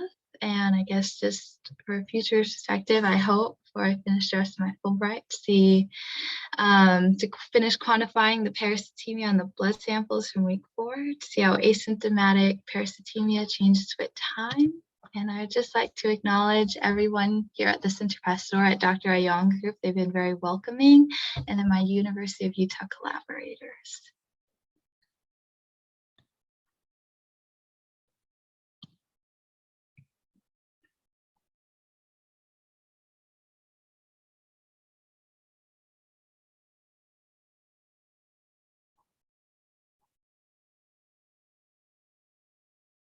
Usman, you're muted, so we can't hear you. Usman, we can't hear you. So thank you very much for the current effort against against the Plasmodium falciparum saline, and the efforts which are being implemented in Cameroon to defeat this virus, Plasmodium falciparum, and rollback malaria. Similar efforts are being done actually all over Africa. You are in Central Africa. There are initiatives in West Africa, whether in Guinea, because we heard somebody from Guinea, or in Senegal, in other parts. But we will certainly get back to that with the result and the strategy you put in place in order to engage in this research project related to malaria.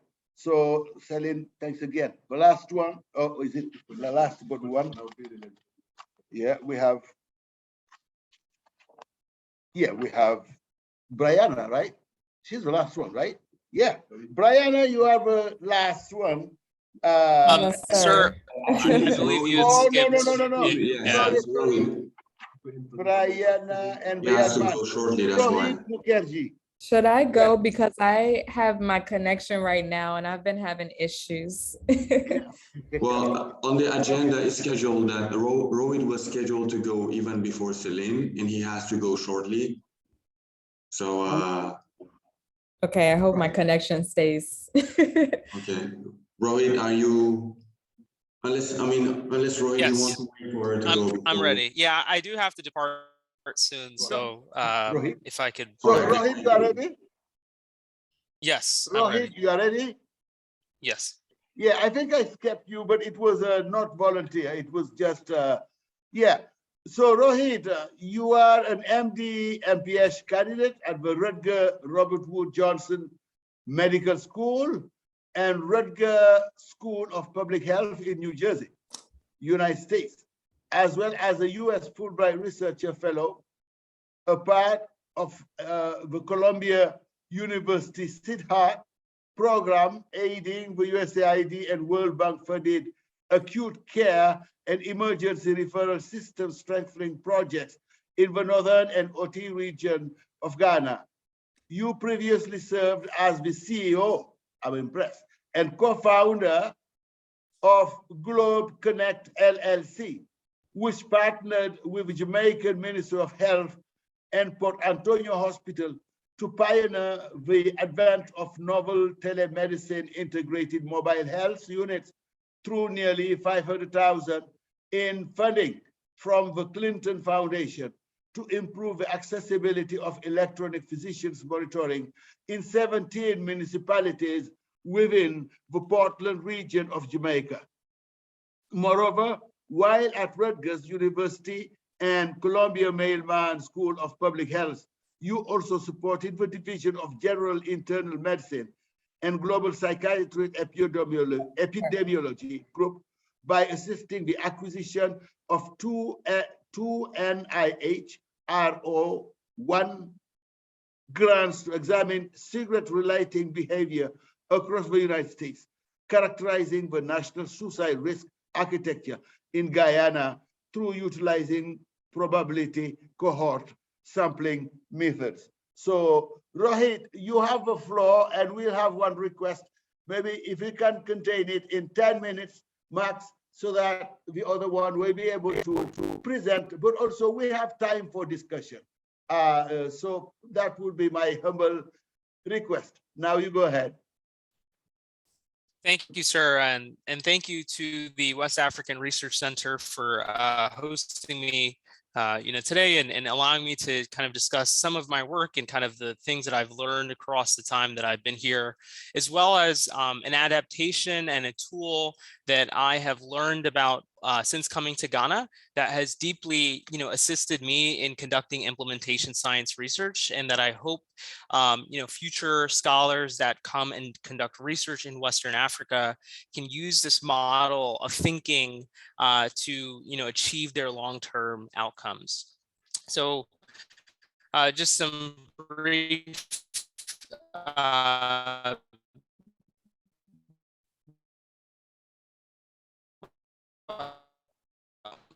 my biography and affiliations, which Mr. Usman had highlighted. And, I'm just going to kind of go and move forward into our discussion. So today I want to discuss a little, can you hear me? Hello? It's trailing off, it's trailing off. Can you hear me? It's cutting a little bit, it's cutting. Can you hear me? Hello? Yes, Yeah, we that's can hear better. you. It's just a little bit. Oh, okay. Can you hear me now? Yes. Yeah, we do. Okay. I'm sorry. My connection might not be that great.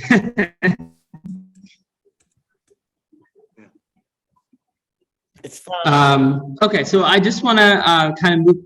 I want to move into our discussion today, which is on causal link monitoring.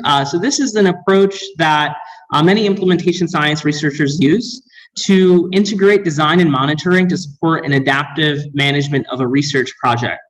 Primarily in research, particularly in different settings that have varying cultural contexts, it's important to consider uncertainty and diverse perspectives on the problem at hand when you're designing activities to achieve certain outputs, outcomes, and impacts.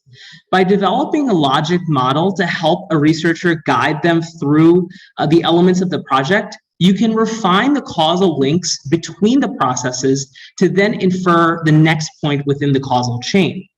As you can see here, this is illustrated in this model.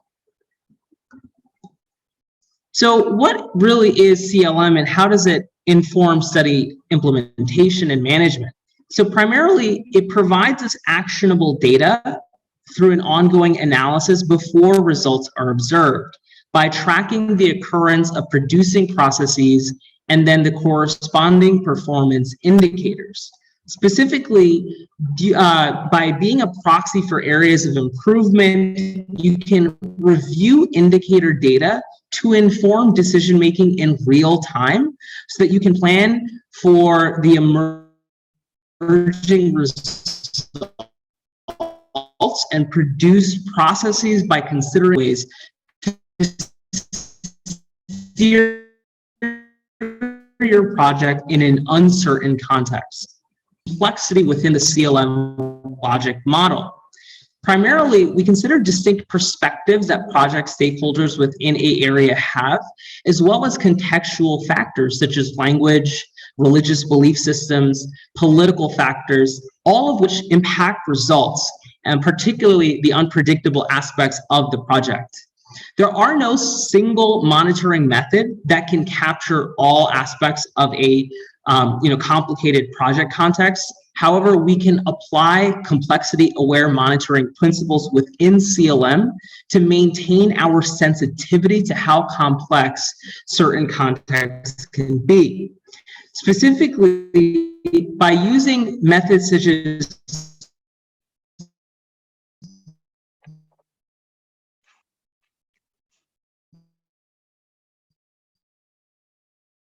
Hello, Rohit. the most significant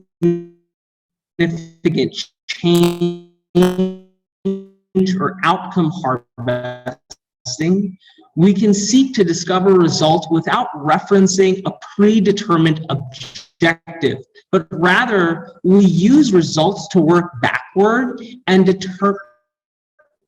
Yes.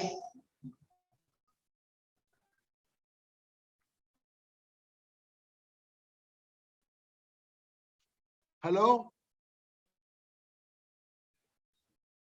We've lost you. We've lost you. We can't hear you anymore. Can you hear me? Now, yeah, it's come back. Hello? Hello? Hello? Hello, hello. Can you hear us? Hello? Where is the problem of connection there? Can hear you. Hello, Rohit? Yeah, I think he logged out. Maybe he'll come back. No, he's on. Oh, he's on? Yeah, but we can't hear him. Hello, Rohit? can you guys hear me? Now Yes. you back. Yes. Back.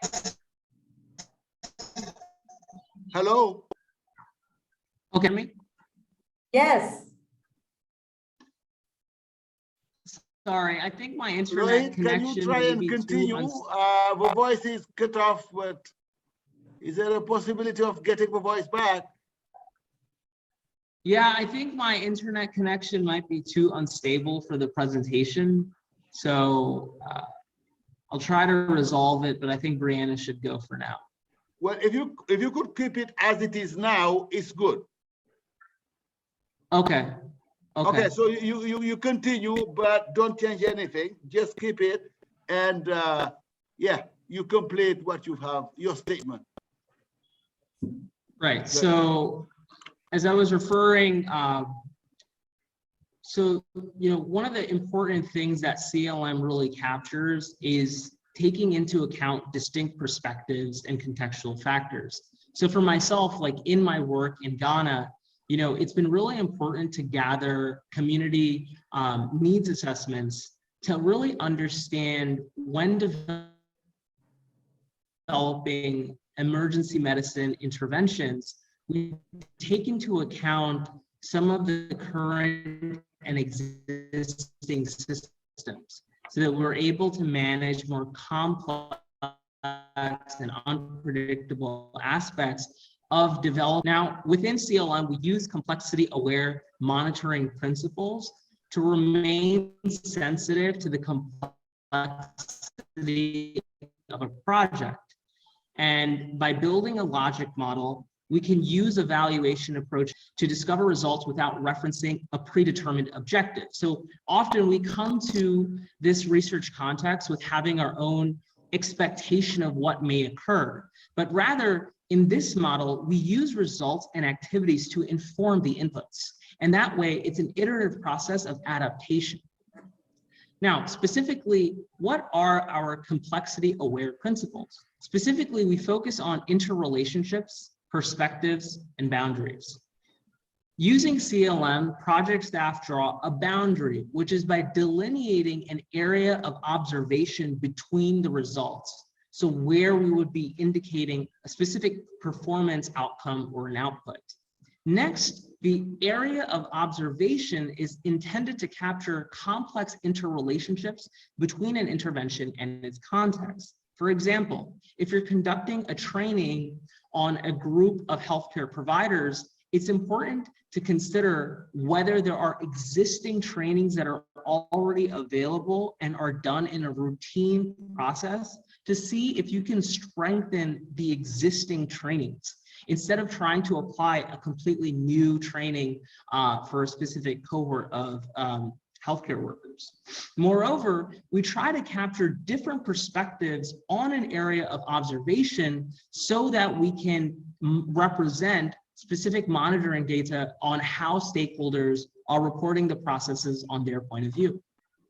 Now, the CLM process involves 7 steps.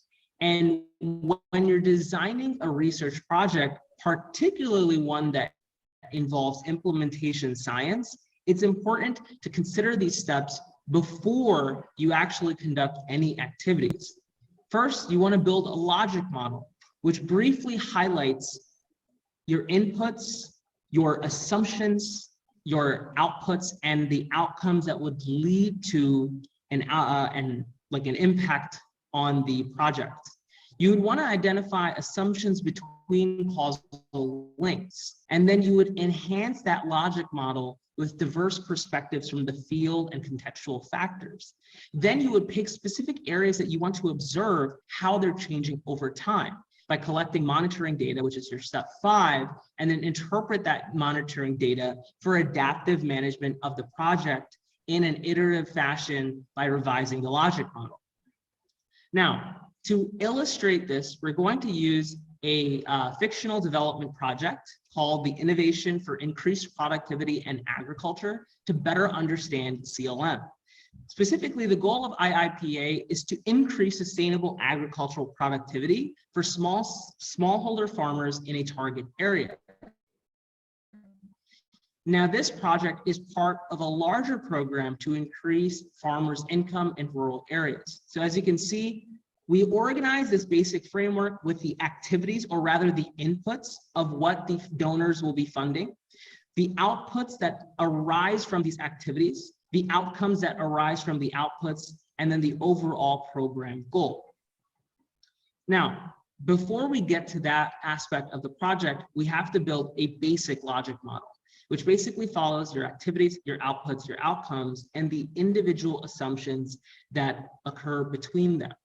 It's most effective when you're highlighting links between the outputs and the outcomes and how you can track your theory of change over time. Now, this is a hierarchy that is iteratively adapted to reach and achieve a desired outcome, which is, for in this situation, increased resilience to climate change and increased adoption of agricultural practices.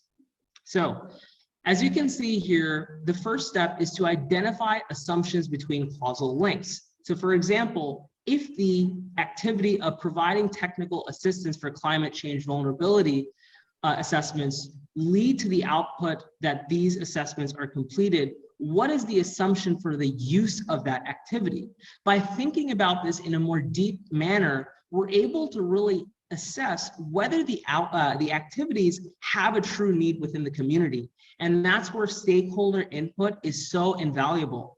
So, particularly when I had been conducting my work and I had specific objectives in mind, I had learned very quickly that some of my activities were not, fully targeting the population of impact.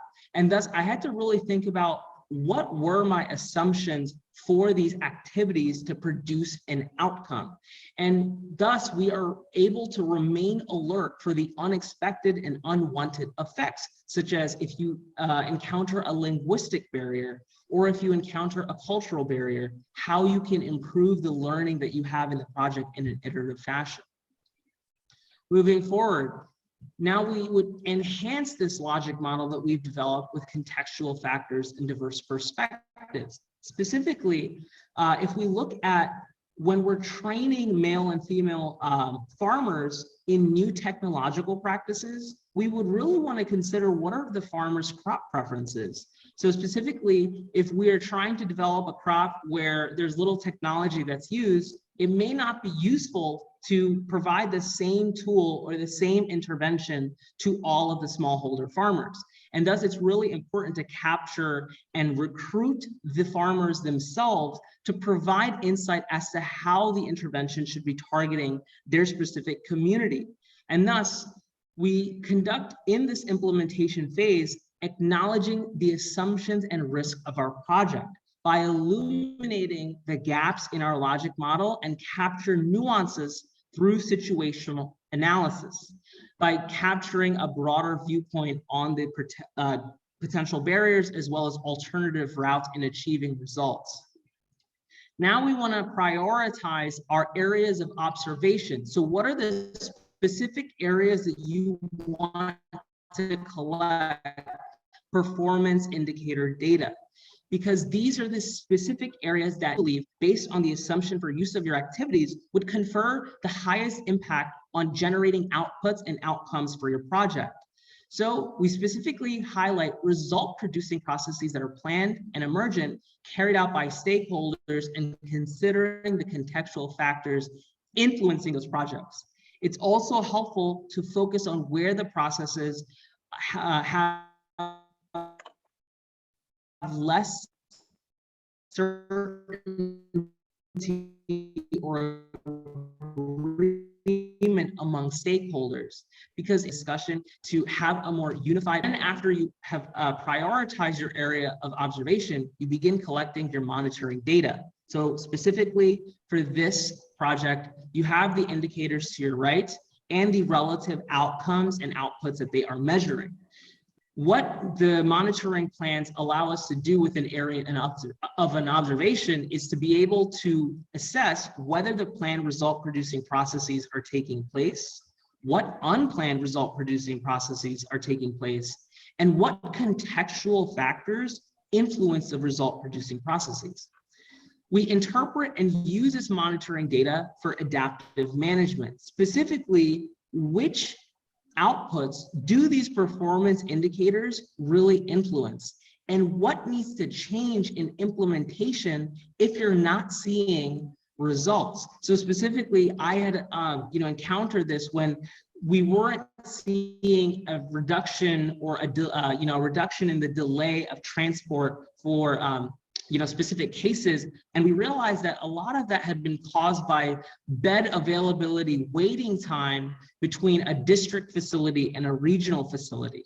So by being able to identify these factors within the causal change, we can figure out ways to strengthen the influence on the result producing processes by interpreting our monitoring data and then informing the process by improving our implementation model.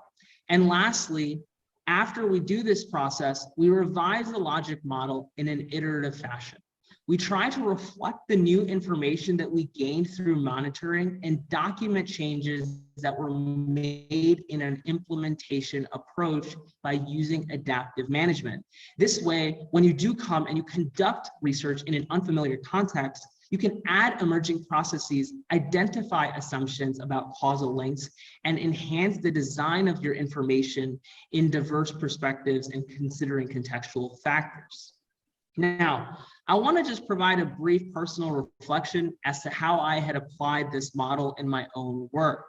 Within the northern and OT regions of Ghana, several community and health staff and volunteers have limited literacy levels.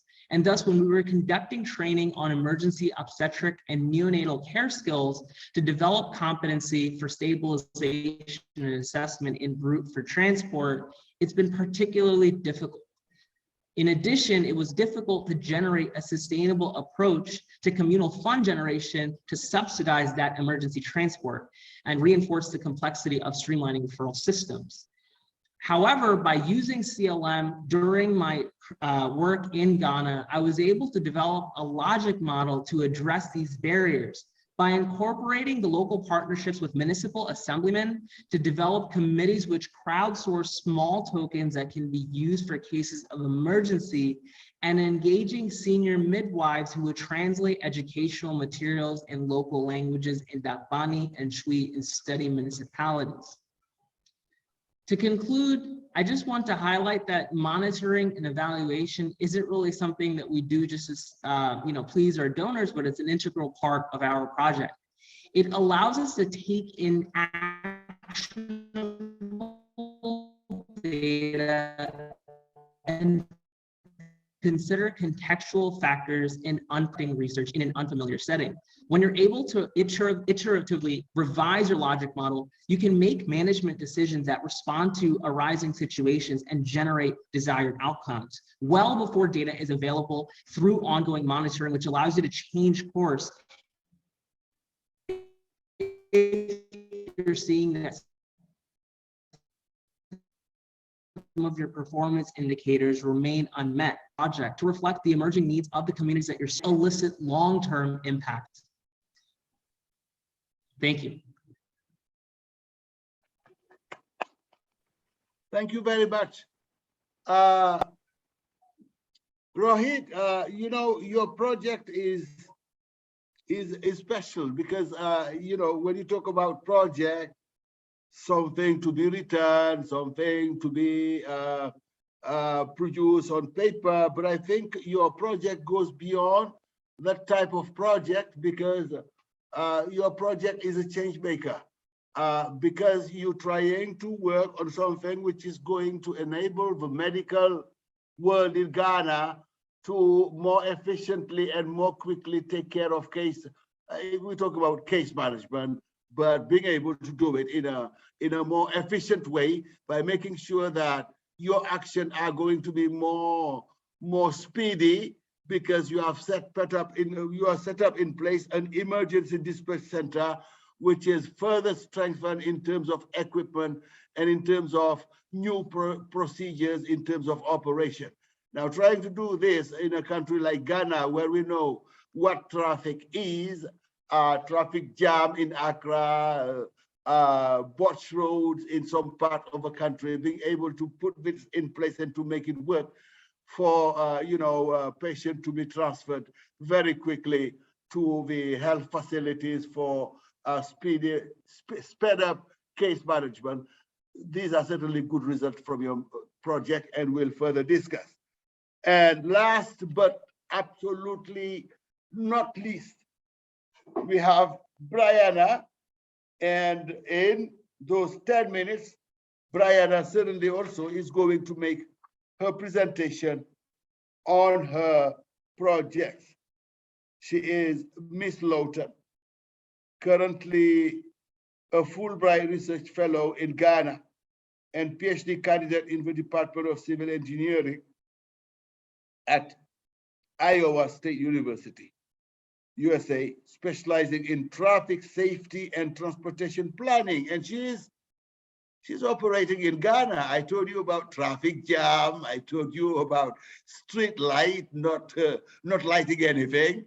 So, she's in transportation in Ghana. That's right. Over the past years, working on her PhD in CE, Lawton has developed a keen interest in transportation safety initiatives in developing countries such as Ghana. Lawton knows transportation safety plans are crucial to protecting the lives of a citizen of a country and its economy. Every crash, fatality, impacts a family due to a lost loved one, but also accrues post-crash roadway recovery maintenance costs and affects the healthcare system negatively. Brianna, what you're saying about Ghana is applicable to Senegal, to Sierra Leone, to Guinea, to Ghana, to all over West Africa. So you're doing research really in one country, but you're going to apply it to many of the neighboring countries. This could be avoided when proper safety analysis and implementation or routine maintenance checks are taken, which then save lives and money. So we are going to listen to Brian on this topic. Brian, you got the floor. Don't forget your microphone. Thank you so much, sir. Yes, you're definitely correct. My research, and not just mine alone, lots of those that are like me are participating in research that does apply not just here in Ghana, but also across West Africa and maybe even extended to the continent as a whole. So without further ado, let me just share my screen and begin. Let's see if I could do a full screen. Can everyone see my screen, please? Yeah, we can see. All right, great. I will not tarry. Hello, everyone. Good afternoon or good evening. It is a pleasure to be here and be able to present as part of the WARC webinar series. Today, I will talk to you about part of my dissertation research that really focuses on understanding the relationship between road users and the roadway environment. As Senor just described, I am a PhD candidate at Iowa State University under the engineering department. So I want to start off just by saying that not too long ago, the president of Ghana, Nana Akufo-Addo, mandated and pretty much deemed the year of roads. And that was just really exciting for me, knowing that that is like right up my alley, and knowing that the country and the government and, government officials, research officials, the authorities and transport are also aligned with what my interests are aligned in. And, being in Ghana, I have really taken into consideration keeping up with the news, and, a lot of news is covered, but unfortunately, a lot of that is really attributable to news that is sad. And so we hear a lot of news that focuses on crash, road accidents, lives that are taken on the roads, especially on the major rural highways. And even the in general of the MTTD said that 80 to 90% of road accidents are attributable to driver behavior. And that is the focus of my research, really understanding the driver behavior and how does that influence the number of crashes and the influx of fatalities that are happening across the country. Here are just several other examples of news articles that highlight some of these very severe crashes that happen and lives that are being stolen or taken on the roads in Ghana. So just a little bit of the background literature of my research is that about 95% of global road fatalities are attributable to human factors, if you did not know. And then also 85% of global traffic accidents occur in developing countries. And this poses a very serious public health challenge. With that being said, if we drill down into Africa, we see that about 28.3 per capita, the mortality from road crashes are highest in Africa as compared to even the global average. Just globally, it's 17.5, but in Africa alone, it is 28.3. And then also we see that if we drill down to Ghana, that 12 to 15% of fatalities have actually increased annually since 2008. And this was taken from the National Road Safety Commission, now also known as the National Road Safety Authority. But we further drill down and say, okay, when we talk about different sections of the road, non-urban sections are actually the highest recording of where crash fatalities happen. And this was recently just in 2019 with an average number or percentage of about 61.4%. So what is really the problem? Well, the problem that, let me say, I'm trying to address is the lack of adequate data when it comes into the roadway infrastructure and investigating driver behavior. That information is not really there. It's not abundant. And if it is there, it's siloed. People aren't really communicating across, portals or thresholds. And so that is what I am trying to bring about when it comes down to investigating how do we decrease the number of crash fatalities by looking into data that really helps drive it, and so that we can propel and basically forecast for the future. So there are some shortcomings in the data. I've talked to several directors and even researchers, whether that be at KNUST, about that issue of underrecording and non-reporting in the data. And so basically regulatory agencies or organizations are really not able to develop sustainable frameworks because of this. You need data, right, in order to make projections. And so data is necessary. I think my colleague here, Rohit, even focused on that you need data in order to plan and make the future. And so anyway, solutions cannot be also just taken and plug and play approach. They need to be taken and looked into the local environment. What's particularly in Ghana and maybe even region by region can we look at as myself, like a transportation engineer, traffic engineer, along with maybe planners, and then see what kind of innovation can we use particularly for this environment or this community. And sometimes it doesn't always apply across the board. And unfortunately, road traffic accidents are, apart from non-clinical deaths, they are the #1 cause of death across in Ghana. Like I said, apart from non-clinical deaths, such as maybe cardiovascular disease or heart attacks or things of that nature. So the scope of my research is really to focus on non-urban and peri-urban roads that are two-way, three-way junctions, unsignalized, because that is where we see driver behavior the most. If you're at a junction that's signalized, obviously that's already going to be affected because of the signal. And then I'm also looking at, these junctions that have particularly high crash fatalities and injuries and high incidences.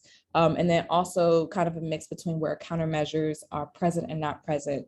For those that may not know, countermeasures for us in the safety realm are pretty much anything from like stop signs, overhead lighting, speed bumps, junction awareness signs. So a little bit to drill down to specifically my research, I have been in the Kumasi, Ashanti region area, all across, up and down Ashanti region, very exciting. Very, very just humbling to just go across the region and be able to speak to so many people in different communities. And so these were the junctions that I was able to select based on the criteria that I was looking for. And then drilling down and kind of doing a site reconnaissance on ground and realizing that there were just certain junctions that maybe didn't fulfill my criteria. So at the end, there was a total of 10. So here's a picture that I was able to take of one of the junctions. We see the stop sign here on the right of Kanungo Junction within the Ashanti region. And here's another view of Aniwakwanta Junction, also taken in the Ashanti region while I was there collecting data. And then lastly, we see at Ajunamakasi Junction, displaying some of the road markings, pedestrian crossing signs, and just kind of an upstream view of the junction. So I show you all of this because now what I'm really trying to focus in on are investigating the road users and the road user environment and that relationship. And so I was able to do that by collecting video data, but then also identifying what are these risky behaviors that drivers are carrying out. And I pretty much collected data also through the video, but then also with a second fold approach of a survey questionnaire. And then combining that, basically trying to really get the cultural and local perceptions of what really can cause people to behave on the road a certain way. What is it maybe in their daily lives? What is it about the culture maybe that may influence them? And so there were particular questions that kind of targeted that to kind of bring that out. And then lastly, just analyze and compare that qualitative, quantitative data to see if there was an overlap or if there was any differences, interestingly, that stuck out. So like I said, it kind of used a mixed method approach with a qualitative and quantitative approach. And with that, the video-driven data, this is just a little bit about some of the data or the equipment that I use with like SD cards, GoPro cameras, tripods, battery packs. But the interesting part was, or the part where I really learned a lot, I will say, is when I was on the ground talking to the people, collecting data. I kind of did it in 2 phases, or I guess, ongoing phases, and just kind of adjusted along the way. And I think someone mentioned that earlier, that, we have to be able to adapt and adjust. And even though, I've carried out similar research studies before in the States, maybe in the Midwest, maybe in the East Coast, but being able to do that here, totally different environment, right? And so I had to learn and adjust on the go. I had an issue with my battery pack dying because of the weather. It just could not sustain the heat. And so I had to come up with another option and form to kind of rebuttal that. So overall, I was able to collect at least about almost 160 hours total of just video data. And that's a lot, at least in the transportation realm. For those that may know, when we talk about data collection and video footage, that's pretty good. So I was proud of myself with that. And just having those long 9-hour days was really fruitful.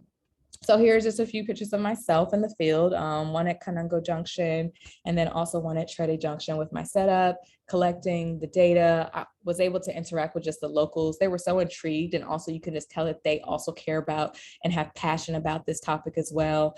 And so it was just really good to just get their feedback on, their experiences and what they've learned, and ideas even of how we can improve, together as a whole for the country. So apart from collecting the video data, I then moved forward to code the data and reduce the data.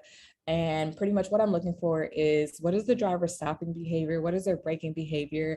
And then also, what are the contributing factors that maybe influence these behavioral responses? And so this is just kind of a outline or a draft kind of like what the data kind of holds and what I would collect or retrieve from the video footage.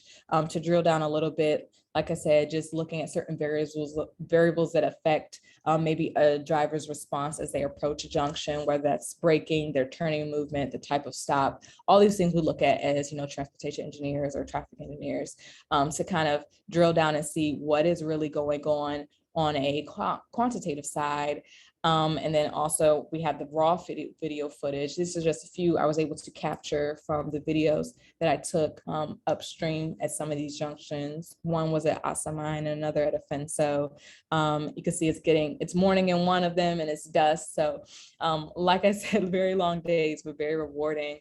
And so now I'm kind of in the phase of really just getting into and breaking down my survey. Just obviously, I think Dr. Francis, I hope I'm not saying that wrong, she mentioned, getting the IRB approval and things of that nature. And I was able to do that from my university's end. And then also just conducting the survey here and getting that clearance as well from the university here in Kumasi's end. And people pretty much were really, engaged with the survey, going out in the field, just interacting with the people, both those that drove or those that drive and those that do not drive. And the survey is still ongoing for those who still want to participate. If you're a Ghanaian driver, of course, or a road user or a citizen, it's still out there. Feel free to share. But I collected all types of data from, their demographics to their driver behavior perception, their road user perception, and was able to pretty much get it in an efficient time frame. Here are just a few pictures of myself, and I was able to connect with the field assistant who was super helpful. Actually, I had a few, and they were really, really helpful with just expediting that process. And then last but not least, and this is the interesting, rewarding part, it's still ongoing, but really getting these results, and I will call them preliminary results because they're ongoing. I'm still working on them right now, pretty much from the survey and then from the video data. And so from the survey that I was collecting the information from, it was a distribution of age, but overall, most people fell between like 25 to 54. So we would say like solid adults or middle-aged adults. And then the sex distribution was about majority male and then female following after. But then when it came down to those that drive in Ghana, we see that majority of drivers are men in Ghana, and where in respective majority of people that do not drive are women. From those that I've spoke with in the field, those that are, spoken with just in general, other researchers, they said that that's pretty much like a country, national, maybe cultural perspective and experience. Whereas maybe in the United States where I come from, women drive as much as men drive, but here in Ghana, that case is different. So, and then the driver's type of vehicle, we see that overall that the commercial car and the private car were the majority. And that makes sense, right? Because most people either take Trotro, they take maybe taxi or Uber, and they're driving. So far as the employment status, we saw and surveyed that most people either employed full-time or they were self-employed, and self-employed included anything from, you're an entrepreneur, you have your own business, or you are maybe like a makla stand and you have your own, cocoa business, or maybe you have your own plantain business. And so these women or these drivers themselves, they get up very early in the morning and they start their day.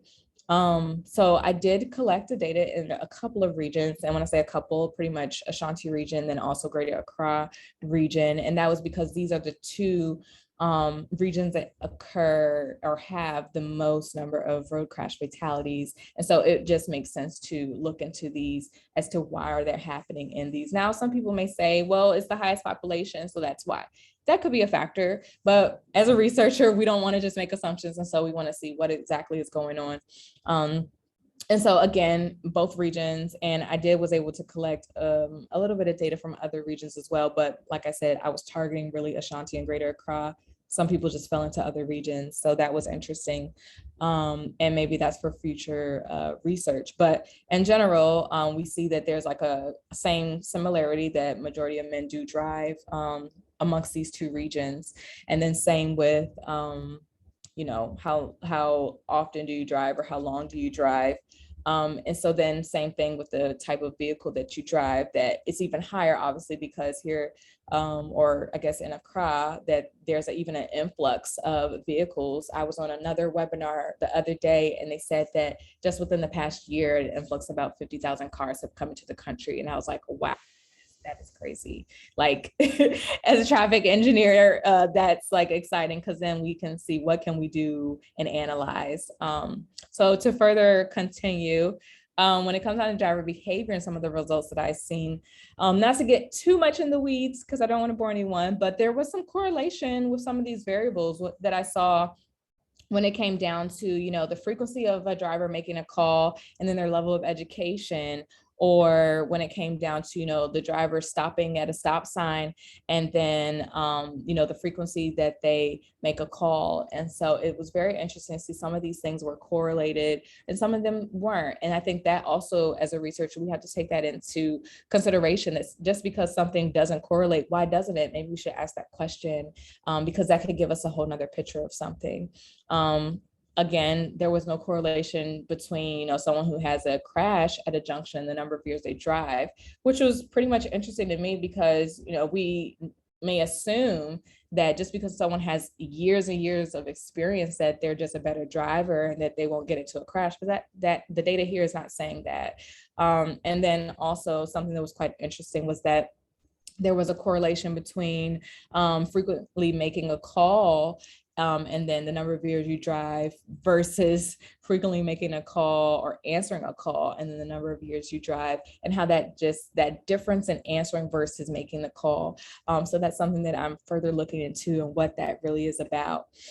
And then last but not least, a little bit about perception. I wanted to ask some of the citizens, or I guess you could say participants, these questions about their safety comfort level of traveling in Ghana.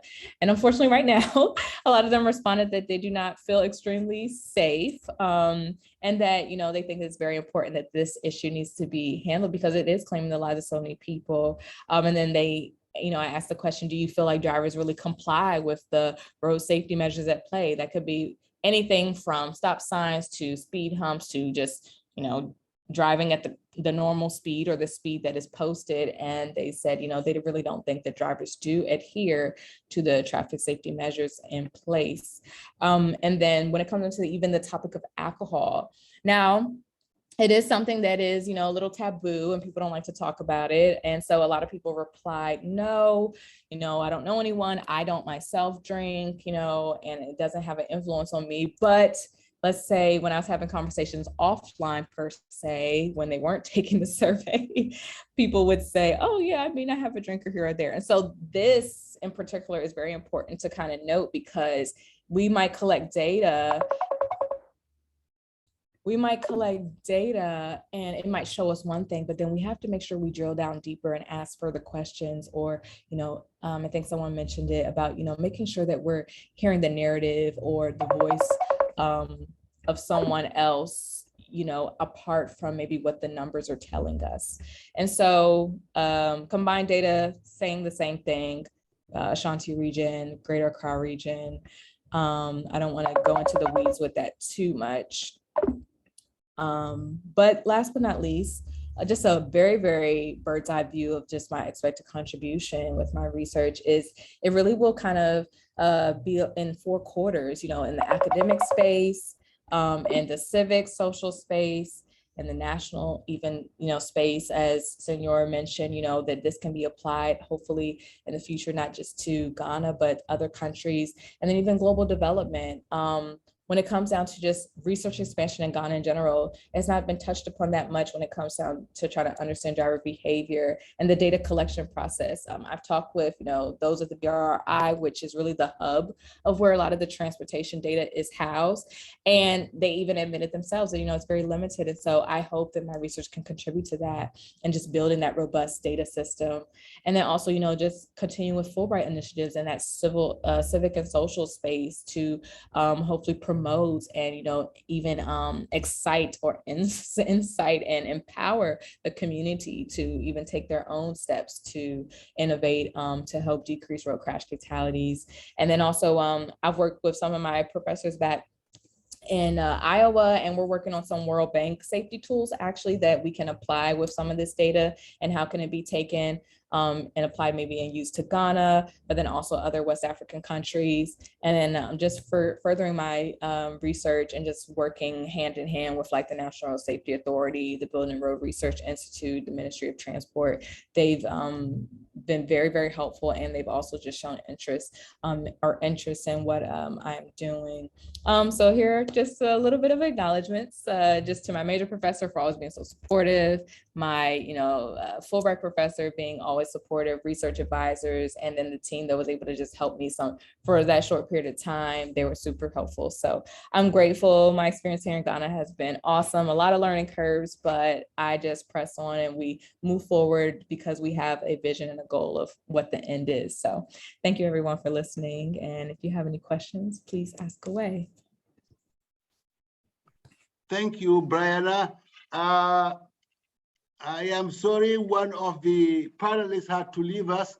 Professor Leonardo Villalon left because he had other commitments somewhere else. Maybe next time we'll be stronger on timekeeping. But again, your presentation was so,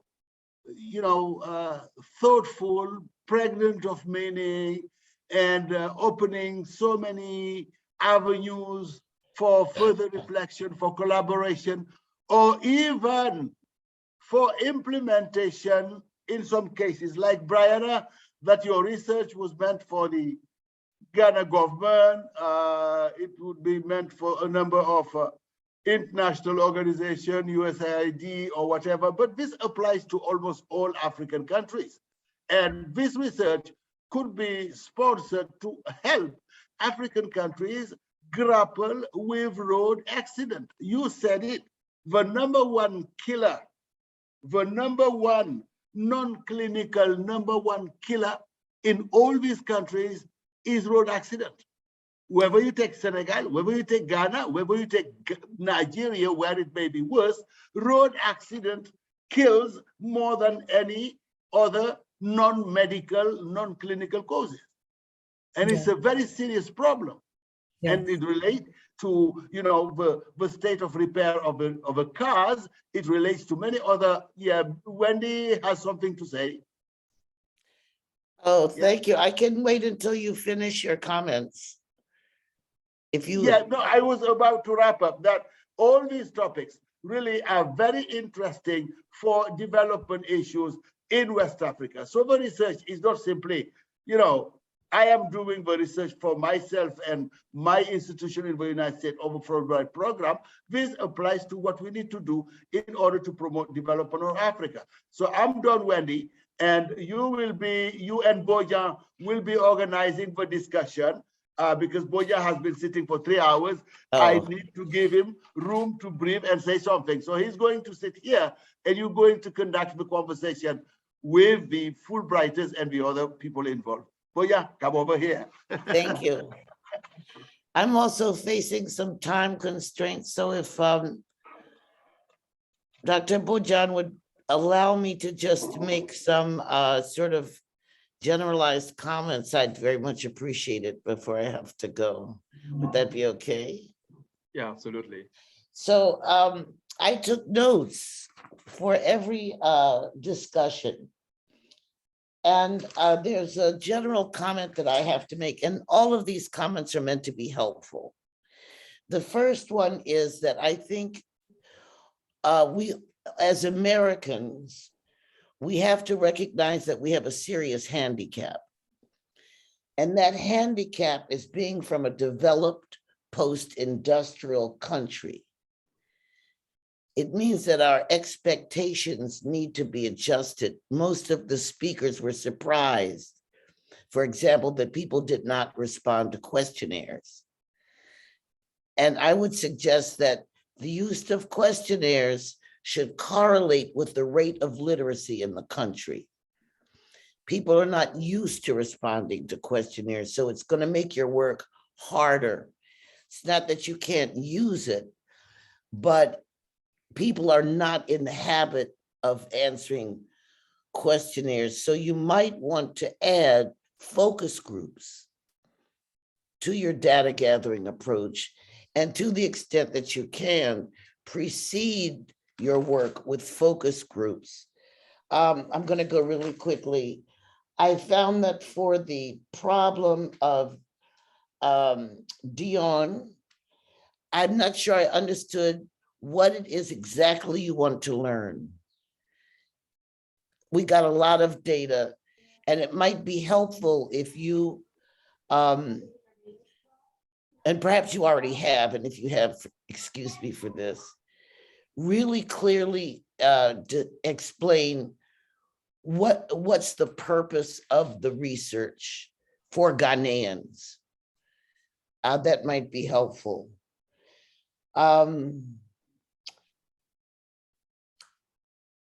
And also, I think that you are, I appreciated your sensitivity to the fact that people are constrained by their own ideas of respectability and politeness.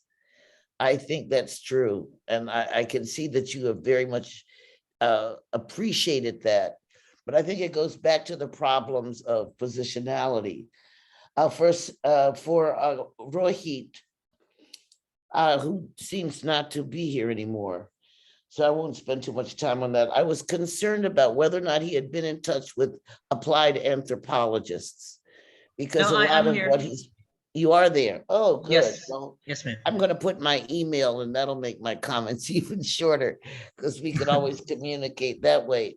But I was concerned about to what extent we could really anticipate cultural variables as they occur among project participants. I had the impression that the tool that you're developing is mostly useful to help project managers justify making adjustments during implementation. I'm just going to keep going because of time, but I'd love to share emails with you. For Brianna, one thing I didn't understand was whether or not you have any economic information. For example, the age of vehicles that are being used. In Africa, a lot of times people are using really old vehicles. Secondly, people generally do not maintain their vehicles. They don't have the income to properly maintain their vehicles. And also, sometimes there's some corruption involved when people get their driver's licenses. So I didn't see, maybe that's not what your type of study looks at, but I just thought I would bring those things up in case it's helpful. But I wanted to encourage everyone. I think it's very fascinating, as Professor Sen said, to see you working towards really concrete problems that African societies are facing. I didn't say much about the malaria study, but in that case as well, very, very interesting. Probably in some ways a little easier because everybody understands that malaria is a problem. So you don't have to really explain to them, I want to work on malaria. And so thank you very much for including me. It's very stimulating. I hope my comments are helpful. And to save time, what I'm going to do is put my email address in the chat. Thank you. Thank you. Yeah, thank you very much, Wendy. Really, you support what I said, and Indeed, you're right. In the case of road safety, and there are many factors. If your mind,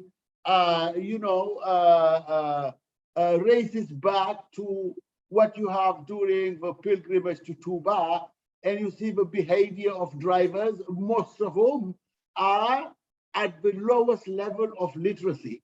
That's right. And you see them driving their car the whole day, and almost if they can the whole night. For what?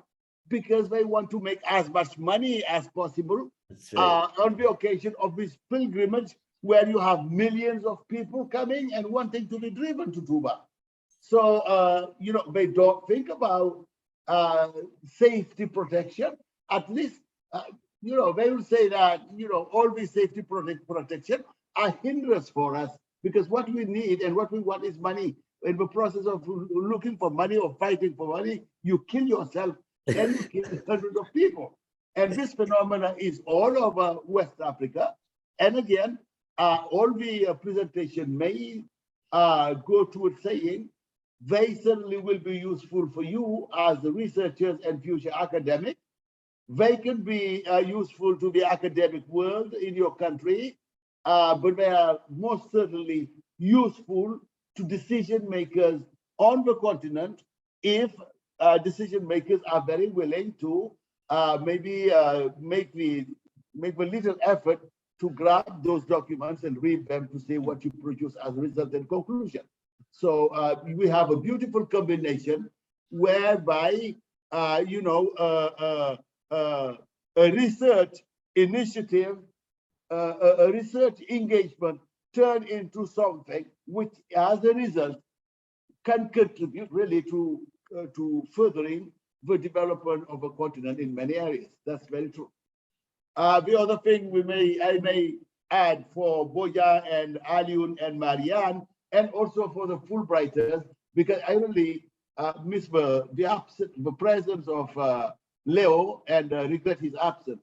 So maybe next time we're going to format it in such a way that we'll have plenty time for presentations, but also plenty time for discussion. Because I would have liked to hear Wendy much more than what she said. She has plenty other things to say, and more extensively. And here also Leo Villalon say something, and also Fulbrighters interact with her. But I don't know how much time we have, not more than 15 minutes. It's almost done. Yeah. Yeah. Well, maybe Wendy, could we afford 15 minutes of interaction? Sorry?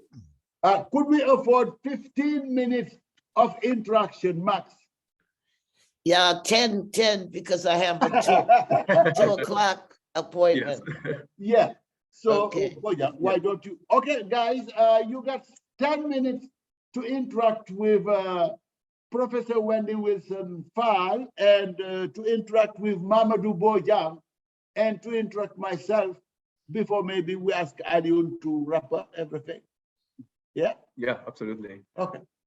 Well, but I think there is, this is a series of panels that we will have over the next few, over the course of the year. So I think we will have a lot of opportunities to come and discuss more substantive issues. But I think there is a lot of questions that have been raised, and I wanted to jump in and also ask a question related to methodology. And I think when we talk about Africa, using quantitative methods can be sometimes very challenging, especially when you don't have access to reliable data. And even official data is not necessarily the good set of data you want to use, because we know how the data has been collected. I agree that mixed method can be a good approach, basically combining different methodology and trying to capture the same reality from a different perspective. But I think Wendy mentioned something very important. It's basically the anthropological take, but also having a deep understanding of the reality on the ground and trying to be critical of, what you hear, what you see, but also confront it with your own background, because we know, the situation on the ground based on our own background. We try to make sense of the reality based on our cultural references, but also, what we know. And I think it makes perfect sense. But I think being critical about what you know and trying to confront it with the reality on the ground is also one way of moving forward with your research. So I don't know, is the quantitative data you collected reliable, and what's the main challenges when it's come to getting those data? So that's a big question. Yeah, and maybe if they have one or two questions for Wendy, in terms of her experience as a researcher in Africa, we selected Wendy and Leo for that single reason, or at least for that very important reason. They roughed it in the bush. I don't know. They really did rough it in the bush, from Niger to Senegal to Guinea to Fatick in Senegal and Saint Louis. They were there with the population, asking questions, adjusting, dosing it along with the population. So if they have some advice to give you guys. I'll just, I think one of the things is it's very tiring, and it can consume your energy, your money, and your brain, actually, to try to work too much against existing constraints, because the likelihood is those constraints are not going to change while you're there. So it might be more productive in each of your particular situations to see how you can kind of work with the constraints, because attitudes about questionnaires, fear of interacting with an American researcher, those are things that are not going to change. In particular, I found it interesting to hear this yes and no. One person complained that people kept saying yes when they didn't mean yes, and sometimes other people were saying no when they didn't mean no. And a sense of humor is also helpful, and sort of accepting that people are still a little afraid of you, maybe. They already have habits of politeness and also age respect. And it just takes time and a lot of focus groups, if that's helpful. Yeah, and that age thing is very important. That's what we discussed, or that's part of a comment we made after each presentation, that where is authority? Should we be asking permission to young people? Should we be asking, where authority, decision-making lies in the socio-anthropological context of African societies is also an issue. She talked about age. No matter how poor you have one wealth, it's your age. It's determining in the way you are approached, you are considered in this particular society. It may be changing now, but age had a very big weight in terms of what we are doing as a family or what we are doing as a community. The perspective of old people was very, very important. Now it's true that it's changing a little bit. People will tell you about age with disrespect, but a few decades ago, there was no way anybody could talk about age with disrespect. So those are things which also are to be taken into consideration in the process of seeking the best way and the quickest way for you to ask the questions and get the proper answers. Yeah, thank you so much. I don't know if some Fulbrighters may want to say a few words, or they have comments. Yeah, we are left with before we wrap up, because I know that with what, maybe 3 minutes or 4? Yeah, something like that. Yeah, when you said 5 minutes. 10 minutes, so at least half of 10 minutes is gone. Yeah. All right, Fulbrighters, do you have any comments to make or any questions to ask? Joanne? Appreciate what Wendy has said. Dr. Wilson Paul, professor. And I think I have benefited both from that respect to age and being a woman, an older woman. And a twist on that, of course, coming from America, the first time somebody called me grandma, I bit my tongue and said, oh, now I quite enjoy it. Even though I'm not a grandma and I would not take kindly to being called grandma at home. My initial instinct was to say, you can call me Aunt Joanne, but not grandma, but I being called grandma. Thank you. Thank you. Anybody else would like to say something? No? Okay, over there, Marciano. Yeah. Yeah.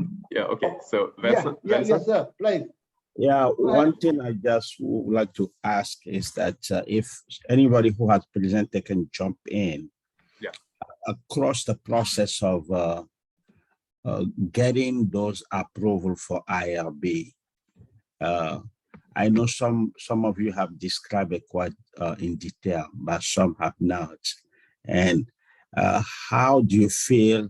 Do you feel like there was an organized process in place for acquiring that, or it's just some way to have some people that that make those approval happen? Is there some well-organized process in place, either at the university or at some institute to make it happen? Mostly, this question is mostly destined to people who have not discussed the IRB process in their presentation. I can respond to that. Yeah, sure. So at my home institution in the US, the process is pretty straightforward. It's all electronic, and your review of your protocol or your proposal that you submit begins at the moment you submit it. So if I wanted to start my research project in a month or so, I could submit it, finish it today, submit it, and then there's a back and forth process. Oftentimes they have comments and things to revise, and then it's done. So there's no specific time point to submit papers, proposals, anything. You submit it. It's an ongoing review process. For University of Ghana in Legon, they had, at the time that I was submitting last year, they had specific dates when the ethics committee would review. There was a website that you would go to, the dates were posted, all the documents you needed to submit were listed, and the forms that you needed to complete for submission were there. So it was a pretty clear and straightforward process. There's also an email address for communication or questions, and they were very responsive when I had any form of questions. And I didn't really have any because the process was pretty straightforward in terms of what you had to submit. I think one question that I asked was there was a page limit, and it wasn't clear whether it was single space or double space, and if I could have submitted the permission forms in the current format that I had them. But there were specific timelines for submitting that. I think one was June 1 and the next one was August 1. So that's, I think, something you have to be mindful of, is if you want to start your research in September or October, you want to submit as early as possible, because if you have to make revisions, then you have to wait for the next meeting. And so that might go right into your timeline for getting everything done. So I can speak to that process from the US institutions that I've been at, but I only have experience at the University of Ghana, and I can say that that process was very straightforward. It went well. Well, thank you. Okay. Thanks. Any other questions? But if there is any, that would be the very last one. If there is none, of course, I would like to thank Professor Leo Villalon very much for the insightful remarks. And the same will go to our dear friend, Professor Wendy Wilson-Val, who also showed that she is a person accustomed to working in the field at the grassroots level, roughing it in the bush, as I said, and this is also a condition to do research properly in some parts of the world. That being said, I would like to thank IIE, ECAE, WARA, and KEORC for having contributed to this session, which is not the only one of its kind. You will be organizing other sessions. Finally, help the work staff involved in the Fulbright Support Service Program and who've been here the whole day. Now it is past 6 p.m. Their last time in the office should be 4 because of Ramadan, ordinary 5 on normal conditions and days. But Bojan has been here, is still around. Marianne has been here and is still around. And Alion is also here. Yes, Heidi, thank you very much to you. And I will use your words. Thank you very much to everybody. And we'll be having other sessions which will be as productive and as useful. As we say here in Senegal, Jerejef, which means merci, which means thank you to all of you. Yeah, thank you. Alion, everybody. Or unless I... Yeah, Alion.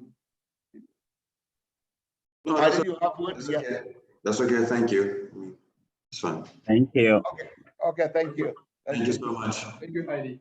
Okay. Thank you. Thank you. Thank you. Thank you. Goodbye. Okay.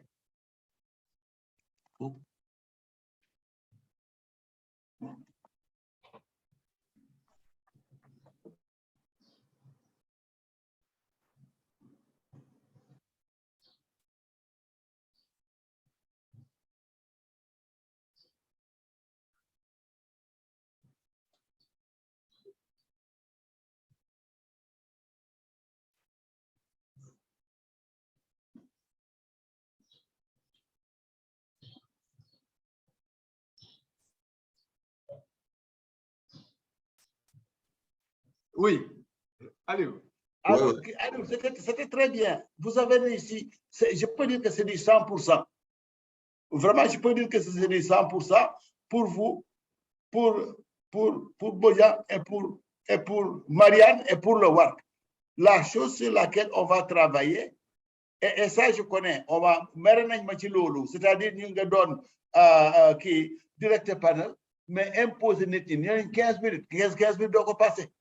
Je sais faire ça, mais comme c'est les Fulbright et c'est la première fois, j'ai voulu être un peu laxiste pour ne pas créer quelque part de frustration. Mais nous, l'effet que ça a, si vous dépassez les 10 ou 15 minutes, la preuve, Léo est parti, Wendy n'a pas pu dire grand-chose parce que Léo, on attendait les remarques critiques de Léo. C'était extrêmement important. On ne l'a pas fait parce que c'était un Fulbright, on allait jusqu'à 20 minutes, 25 minutes même. Voilà. Mais la prochaine fois, quand on le fera, on va peut-être mettre ça comme règle. Que chaque intervenant, chaque présentateur ne peut pas faire plus de 10 minutes. Et on va l'écrire. Voilà. Et on va l'écrire. Et celui qui sera responsable du panel, on va le mettre bien dans sa tête pour qu'elle dépasse 10 minutes. Absolument. Voilà. Parce que ça vaut mieux que couper le nombre d'intervenants. Parce que vous avez les deux. Soit vous coupez le nombre d'intervenants, ou si vous abrégez. Tout à fait. Je crois que la prochaine fois.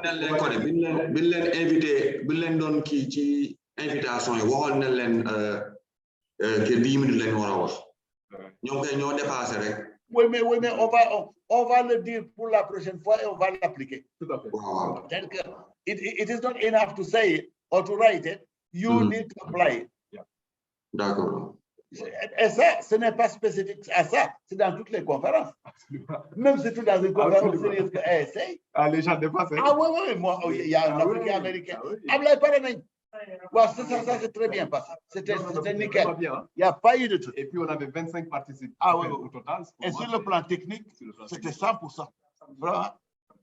Seulement. Merci beaucoup aussi. Hein. Oui. Le seul problème, c'est que les gens parlent trop.